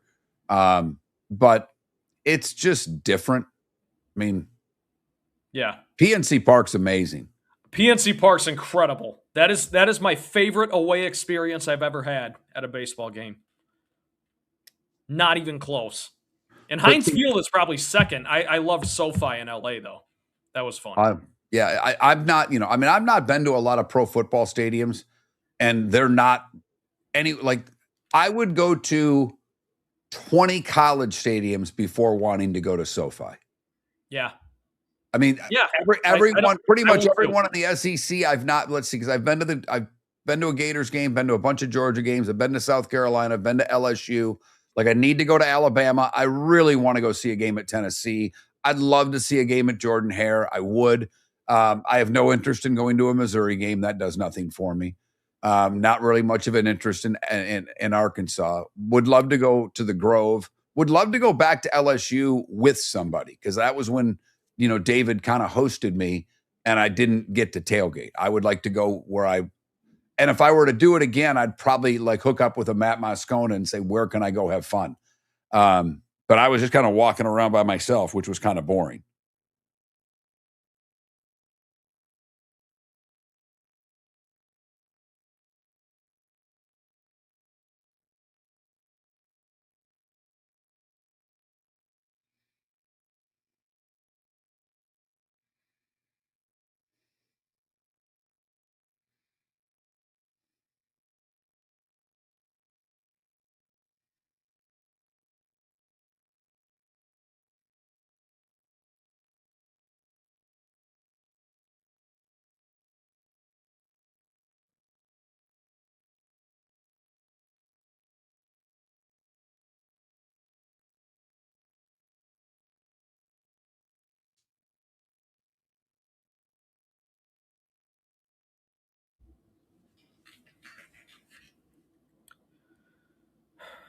SoFi was more of a spectacle experience. Like, I had a great time, but it was more of like just going to SoFi because everyone talks about how great it is. But I know what you mean about college football. Like, it's completely different. Man, I'd like to go to Oregon. I'd like to go to Washington. I mean, I can sit and I can do this. Like, there's still a bunch of Big Tens that I've never been to Penn State. Would love to go to a game in Happy Valley.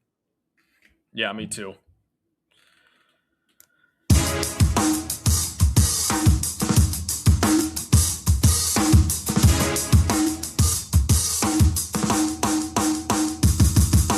Welcome back to Miller and Moulton. Text the guys what's in your mind at 21,000. That's 21000. Miller and Moulton, millerandmoulton.com. Talked a little Jags there, kind of combined it with the Pats because similar to me in a bunch of ways in that a lot of people are picking different divisional winners this year. A lot of people picking Houston over the Jags. A lot of people think Buffalo returns to the top of that division. Well, one, both, neither going to be wild card teams. And the more I look at the schedule, I'm leaning New England. And I had said for about a month and a half that I thought the Patriots would miss the playoffs. So I don't want to be a hypocrite. I haven't put my picks on the line yet. We talked about it earlier in the show. The odds are there will be 5 new playoff teams. So if you just throw out Carolina, that's the easiest one. And you still got to find 4 others. I think the AFC North is a division that you have 3 teams. You have Pittsburgh, you have Cincinnati, you have Baltimore. One's going to win. Could the Steelers do it? Sure. But I don't like the age of the team. I don't like the quarterback. So when I look at the Steelers, I think they could be 2. But the Jags or the Pats, to me, one of those won't make the postseason. And because I believe, and maybe, could it be the Chargers? Could it be the Broncos? I don't think so. I think the Broncos have the best roster in the AFC. I don't think Bo Nix is the best quarterback, not even in his division. Hell, he might not even be the second best quarterback in his division. But you know what he has done that Justin Herbert hasn't? He's won a playoff game. So when we can talk about Justin Herbert winning a game in January, then we can talk more about who the LA Chargers are. And I think Jim Harbaugh did an amazing job coaching that team last year. Look at the games they lost to injury. It's impressive that he was able to get 11 out of that group. So, the Chargers, that division, you think the Chiefs are going to come back? Okay. You think, Indianapolis 8-2 start? I mean, you have a lot of teams in the AFC to start the season that you don't know exactly what you're getting. Because I look at the AFC, I look at the Titans, I look at the Raiders, and I look at the Browns, and I think no chance for the playoffs. I look at everybody else and go, you can make a case for them. That's a great way to put it. And I love what you said about the parallels between the Patriots and the Jags. And I would throw the Broncos right in there. Now, you and I both agree the Broncos have a very good roster, but just in terms of maybe overachieved last season, won the division, who's most likely to fall? And I don't think it's the Broncos for the record. I think it's probably of those 3, it's the Jags for reasons that we've mentioned. But Mark, I love what you just said. I think the AFC is way more competitive than the NFC is. And the NFC is competitive. I mean, you've got some divisions like we're talking about the NFC North today. You had 4 teams with a winning record last season. Well, let me ask you this. Tell me the NFC teams right now that you think have no shot to make the playoffs. No shot. Like, you're writing them off today. I would definitely go. This is going to sound disrespectful because of what they just did. I go Panthers. Okay, and I think not to be a jerk, Trent, that's ridiculous that you can say a team in that division has no shot to make the playoffs. It took 8 games to get to the playoffs. Okay. If they won the division, then yes, and I got it. I understand but someone's got to win the division. But okay, Carolina, I disagree. Because I strongly believe it's going to be the Buccaneers who win that division. So that's where I'm coming from here. So I would throw the Falcons in there. I think the Saints could maybe win 10 games and sneak in. I don't know. Okay. I think they're going to be better than people think. Pat just talked about it as well. Right. That's 4 games better than a year ago. I know. Okay.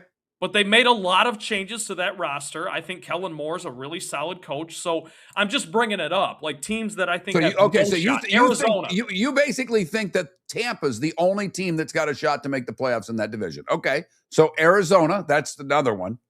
No, I think Tampa's winning the division. I think New Orleans would have a chance to make the playoffs. So 2 teams in that division don't have a shot. Arizona, who else? No one in the NFC West. No one else other than Arizona. Nobody in the NFC North. And the NFC East, I think all 4 teams have a shot. So I get the question you're asking, Mark. Like, I think all teams have you could make a case for all. And the NFC East is tough. Because, I think the Cowboys are going to be better. And I think the Commanders are going to be a lot better just by default, by getting their quarterback back. So you actually think 3. I don't think the Giants have a shot. I don't think Washington has a shot. I don't think Arizona has a shot. I think everybody else does. To write off Atlanta and write off Carolina when they had the same number of wins. I mean, we have a 3-way tie in that division. You had Tampa and Carolina and Atlanta all at 8 and 9. Right. And a bad division. Atlanta might have the best offensive player in the league on their team. Bijan Robinson might be the best offensive talent right now in the NFC. And they might have the worst quarterback situation in the entire league as well.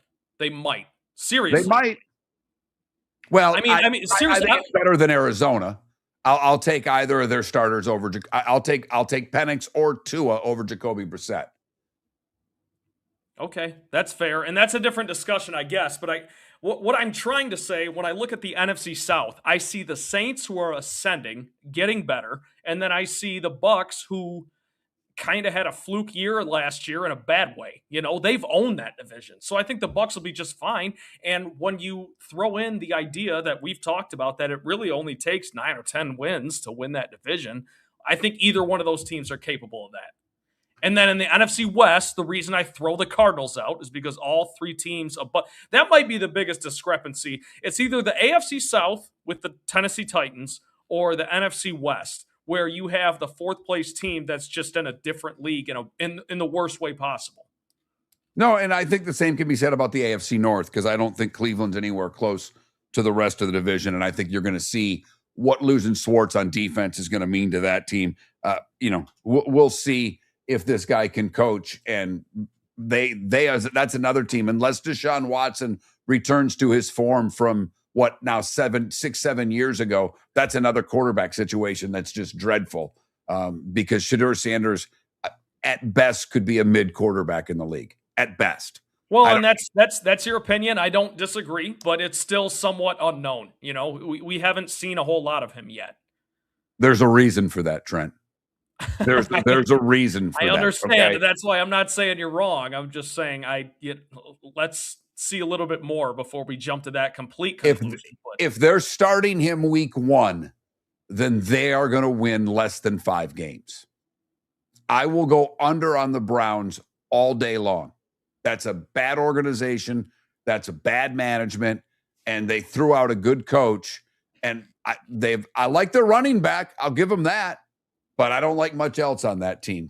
Miller and Moulton trying to figure out some playoff teams, talking a lot of NFL today after yesterday being kind of, a slow day in baseball with no Rays playing and a bunch of teams off. Some good weekend series here coming up in baseball. We'll look at that ahead and what's on tap as we get to the good, the bad, and the ugly. And today was a day when. Our poll question today is who's going to win the NFC North. And the Bears right now on X getting the most votes. Somehow, some way in the YouTube and Twitch chat room, the Vikings have gotten 50% of the vote. There's a lot of hate towards the Lions and the Packers in the YouTube and Twitch chat room today because each of them are getting just 10% of the vote. You can go to Miller_Moulton, that Mark Miller on X to vote. Next week, we'll break down another division. I think it's going to be the NFC East. It just depends on how successful I am on Saturday and Sunday lining up guests for next week. Pat already booked himself for next week. He'll be Wednesday and Friday, which is great because He's going to be at Bucks training camp on Tuesday, and he'll sit down with Todd Bowles, and he has Todd on his show every week, and Todd's a great guest to Pat, so he'll get a lot of weight. He already likes the Saints. He's going to see Atlanta, and then he's going to see Tampa, so he'll have a very good perspective on Wednesday of what he thinks of what's really the worst division from top to bottom in the NFL, the NFC South. Miller and Moulton, the good, the bad, and the ugly. Today was a day when. That's next. Mark Miller for Sleep Treatment Direct. They are helping me with sleep apnea. And by helping me, I mean curing me. No more CPAP machine. No more snoring. No more tossing. No more waking up exhausted. Their expert team got me the right treatment fast and hassle-free. If you want to feel energized and get rid of your snoring, call Sleep Treatment Direct today. 444-1741. That's 239-444-1741. Sleep Treatment Direct. Sleep safe and sound. The Cape Coral Police Department is growing, and they want you to be a part of it. They're hiring new officers. Starting pay is between $74,000 and $90,000, depending on your experience. And with a $10,000 hiring bonus, you could be making $100,000. Enjoy paid holidays, off-duty details, plenty of OT opportunities. They're also hiring dispatchers and professional staff. So go to capecops.com. Capecops.com. Be brave, be best. Be Cape. Your roof is your home's first line of defense. At Pelican Roofing of Florida, Ronnie John and their team bring years of experience to protect what matters most, your family and your business. From residential repairs to large-scale commercial roofing, we deliver honest work, fair pricing, and quality you can trust. An upgrade on your roof can lower your insurance costs. Don't wait for a leak to turn into a disaster. Call the experts at Pelican Roofing today. 1-866-9-PELICAN. That's 1-866-9-PELICAN. Online at pelicanroofingcompany.com. CCC 1332512. Floor Meisters just doesn't sell Cortec and carpet. They also sell a lot of wood. And what better time than now to stop in and see the nice folks at Floor Meisters for some new hardwood for your home. With white oak wood starting at $4.99 a square foot, that makes it affordable for everyone. With 10 colors to choose from, they have a color for everyone. So stop in. 6281 Naples Boulevard, right next to Costco, or go to the web. It's floormeisters.com. Floormeisters.com. Floor Meisters, just keeping it real. This is Miller and Moulton.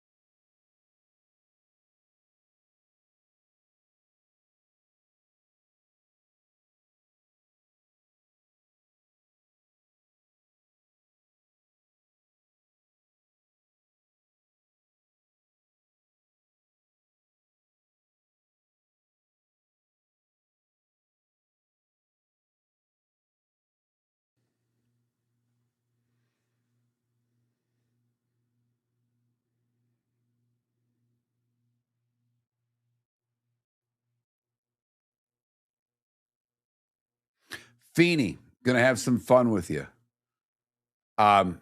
Feeney, come on now. Jacoby Brissett, really? But I'm gonna have some fun with you. Better shots. No way in hell the Vikings win the division, since I know you're a Gator.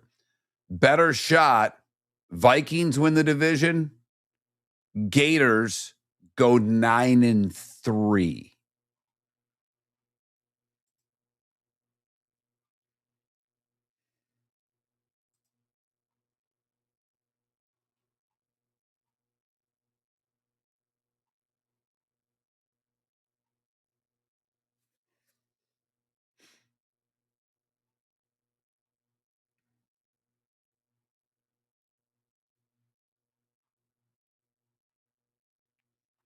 All right.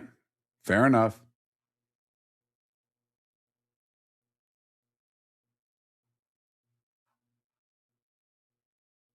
Just having some fun at your expense because I know you're a big Gator fan.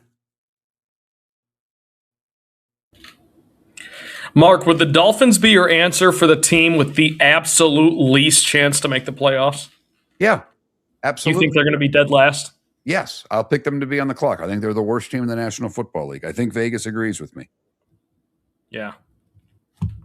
I think Arizona's right there.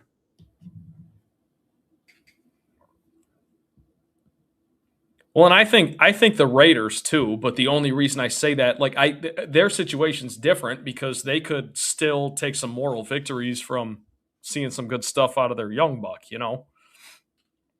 Well, he's not going to start for the first 5-6 weeks. Oh, I know, but that's what I'm saying. I mean, even if they only win 3 or 4 games, I think they're better. I think that they'll win more games than the Dolphins.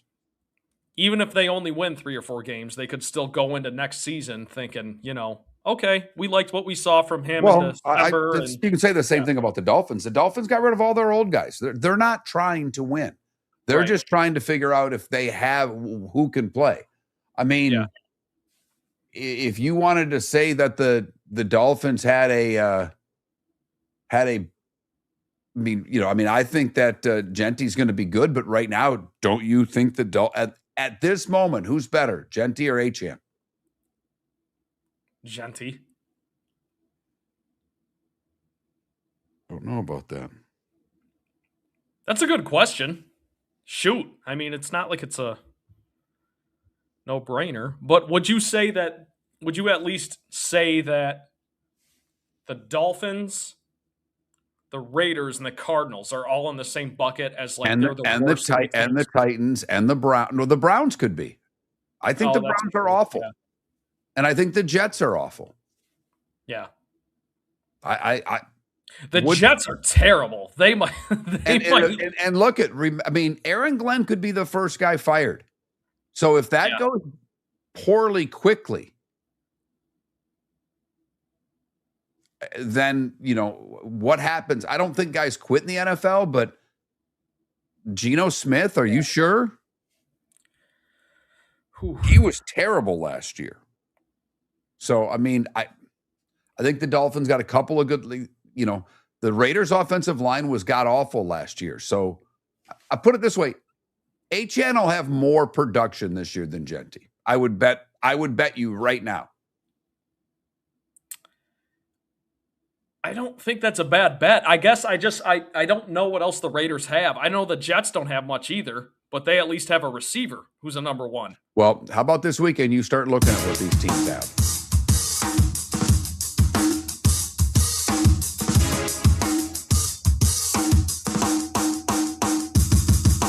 Welcome back to Miller and Moulton. Text the guys what's in your mind at 21,000. That's 21000.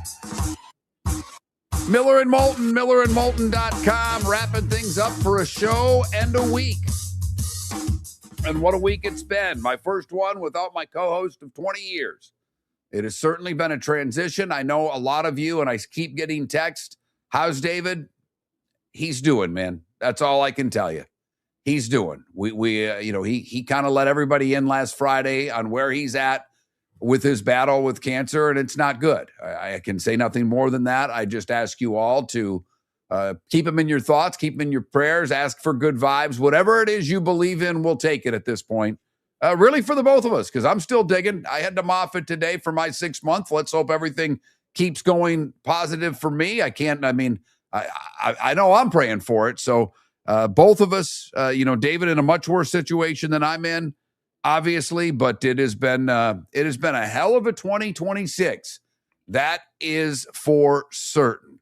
Time to do what we do to finish off the week. It's that time again, nearing the end, but not quite there yet.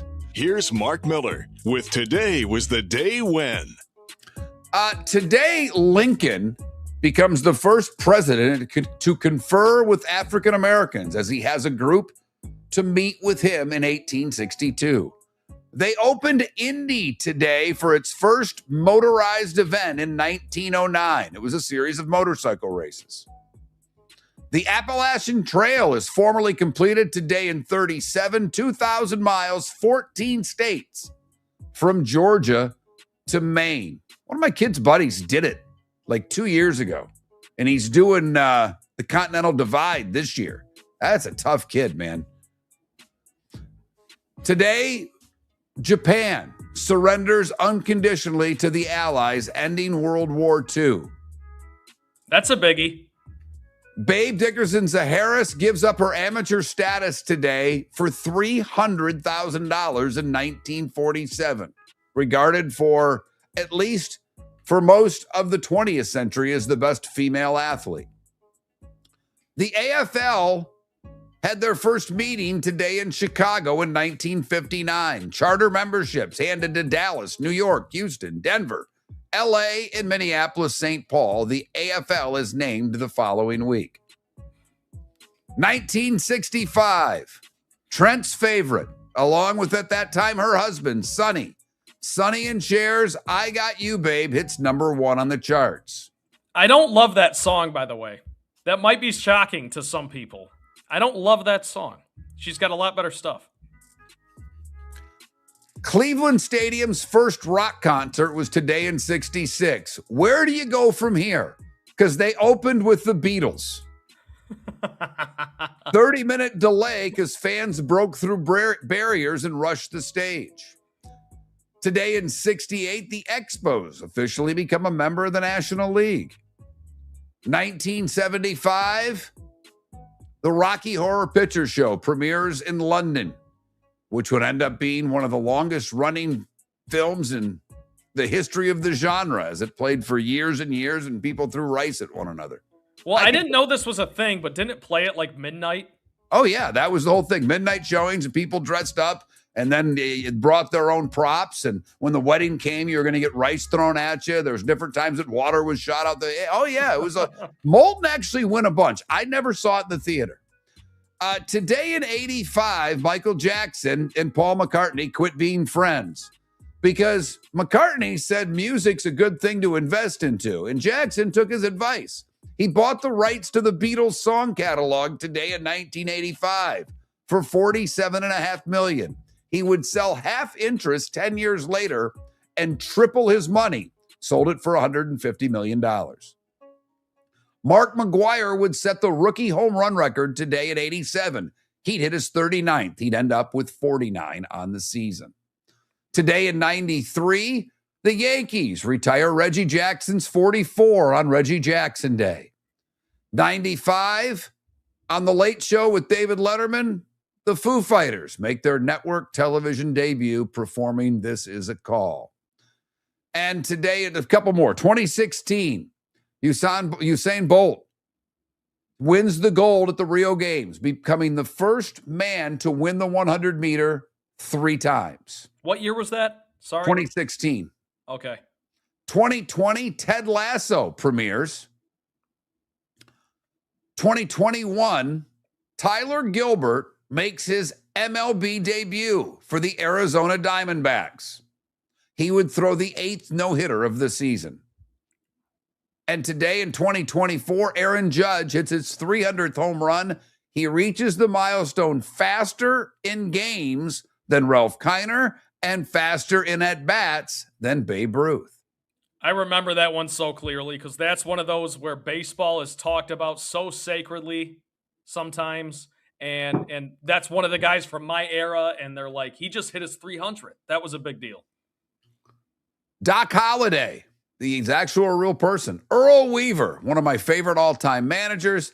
David Crosby and Mark Fidrich all would have celebrated birthdays today. All right, I'm hoping you saw Tombstone, so you know who Doc Holliday is. I do. Earl Weaver. No clue. Managed the Orioles for many years. David Crosby? Yes. Mark Fidrich? Of course. Well, you didn't know who Bob Probert was. How could you say of course? I was just going to say that. That was the ultimate sin of the good, the bad, and the ugly for me. Even though today was the day when. Today was the day when. Steve Martin's 81. Gary Larson is 76. He is the creator of the cartoon The Far Side, which was a big deal for many years. Rusty Wallace is 70. Magic Johnson, 67. Susan Olsen, you know her better as Cindy Brady. She's 65. One of Moulton's crushes, Holly Berry. She's 60 and still looks absolutely fantastic. Golfer Darren Clark is 58. Ed O'Bannon, who you can say is responsible for why college athletes are getting paid today. Ed O'Bannon's 54. Mike Vrabel's 51. Mila Kunis is 43. Shea Weber NHL star is 41. And Tim Tebow, last year in your 30s for Tebow. He is 39 years old today. Time to see life a little bit differently. Here's Mark Miller with the good, the bad, and the ugly. What you got, Mark? We go to Manitoba for the good, where a 15-year-old African spurred tortoise escaped from her owner's Manitoba home. It was found 2 weeks later, 12 miles from home. The tortoise, named Molly, somehow made it 12 and a half miles away. The owner does not think, however, that Molly walked the entire way. She thinks someone picked it up and put it where it belonged, even though it wasn't the right environment, because they didn't know it was this type of tortoise. But first off, I'm confused by people that have tortoises as pets. I really am. And I know a guy who has one. I wouldn't say we're friends. We're good acquaintances, nice guy. And we're friends on social media, which I don't count that. But he always puts pictures of his damn tortoise.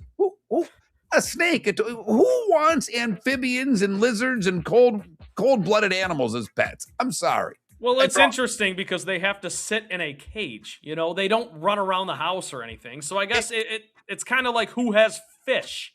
You know, why do you have a fish? Because they look cool. That's why you have fish. Well, you know, I would argue that an iguana or a snake looks cooler than a fish, but I'm not trying to put that in my house. You know what I mean? I think aquariums look cool. Do I want a fish tank because they end up costing a bunch of money and the fish cost money? No. But I do think an aquarium looks cool. A lizard in my house, I'm good. I'll walk in the backyard. I'll see 3 of them every day. For the bad, we go to Washington State and I guess Seattle, where a rabid bat swooped down and got caught in a woman's hair. Apparently, she just took off, and there's video of it, and now area animal officials are trying to contact her to seek medical attention because she may have rabies. Yeah. Well, that's kind of a big deal. I mean, you got to get treatment before the symptoms set in with rabies. Otherwise, it's fatal. At least that's what they say. And finally, the ugly. We know the people. I'll tell you what they did. Drake Lee Millam, his girlfriend, Portia Bancroft. Portia, my guess is a former stripper that's now a criminal. Portia's mom, Angela, all have warrants for their arrest because they have been stealing from cemeteries. They are breaking into cemeteries and trying to steal family heirlooms that have been buried with the dead. Angela doesn't surprise me that she's doing it because she did, by the way, name her daughter Portia. If anybody knows the whereabouts of these 3, contact authorities. That is absolutely insane. And I mean that in every sense of the word. That is absolutely insane. You're digging up graves for family heirlooms that A, means something to that person, but B, could put you in danger for digging up graves? Now, what are you doing? I'm not condoning the grave digging, but hear me out. Hear me out. If it means something to the family, then why the hell are they putting it on the finger, neck, arm of the dead person to bury it with them? When they cremate me, which my wife and I argue about all the time, she can leave my wedding ring on me. But if I had some jewelry that's worth money, take it to the Diamond District and get what you can. And that's the good, the bad, and the ugly, brought to you by the Cape Coral Police Department, offering great pay, great jobs, benefits, and overtime. CapeCops.com is where you find out about everything. CapeCops.com. What's your favorite Cher song, by the way? It's a deep cut. It's Just Like Jesse James. That's a great song. Just like Jesse James, and also Heart of Stone. I'll give you 2. Those are my favorite. Okay. I like the one, whatever, with the thieves. That's the only one I really like by her. Like her better as an actress than I do a singer. Snap out of it. And I liked when they were all the witches, or they were the witches with Nicholson. I liked that movie. I thought that movie was fun. All right, we've got preseason football tonight, Broncos and Falcons. NFL Network or locally here in Southwest Florida and in Tampa, Bucks and Jets, and Dolphins and Commanders are all tonight in preseason football. Baseball, afternoon game between the Cardinals and the Cubs, kind of the way it should be at Wrigley. The Marlins are in Cincinnati to take on the Reds. The Rays are hosting the Orioles. Tigers and White Sox for a big series. Job, the kid that just came back from like a year and a half being injured, on the bump for the Tigers. Red Sox are in Pittsburgh against the Pirates. Big series for both. Bigger for the Red Sox, in my opinion.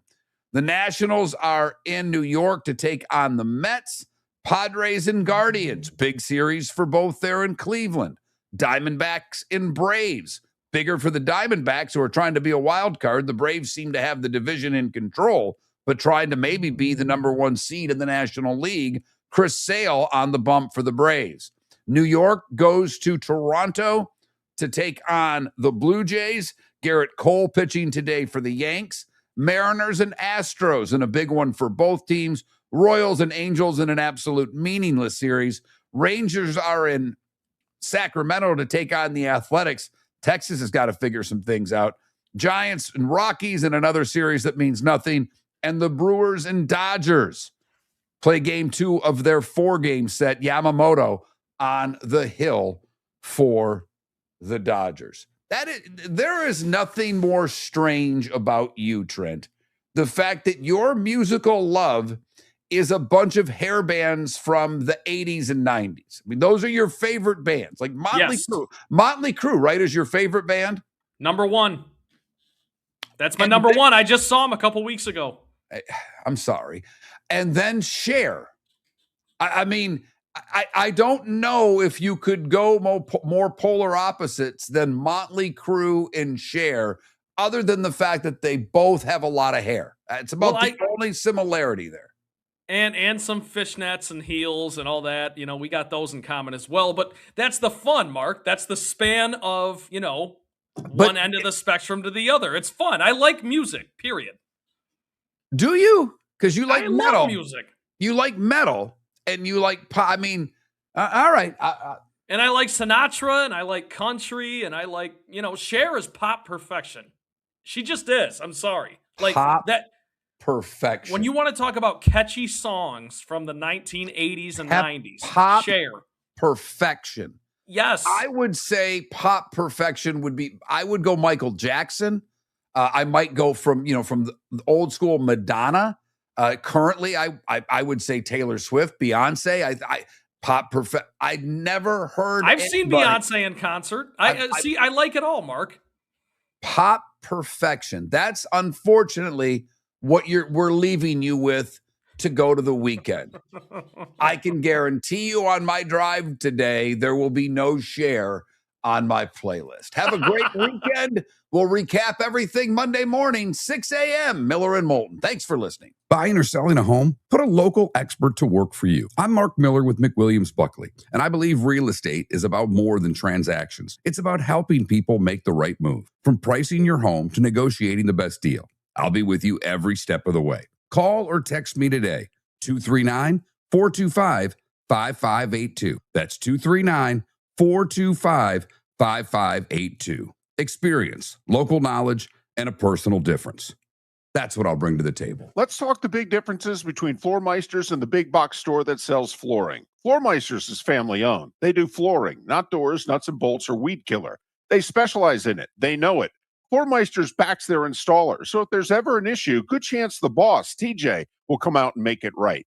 Floormeisters prices beat the box stores every day of the week. When you think flooring, think Floormeisters in Naples. Floormeisters.com. Real people, real prices, real quality selection. The Floormeisters, just keeping it real. Mark Miller for Sleep Treatment Direct. They are helping me with sleep apnea. And by helping me, I mean curing me. No more CPAP machine. No more snoring. No more tossing. No more waking up exhausted. Their expert team got me the right treatment, fast and hassle-free. If you want to feel energized and get rid of your snoring, call Sleep Treatment Direct today.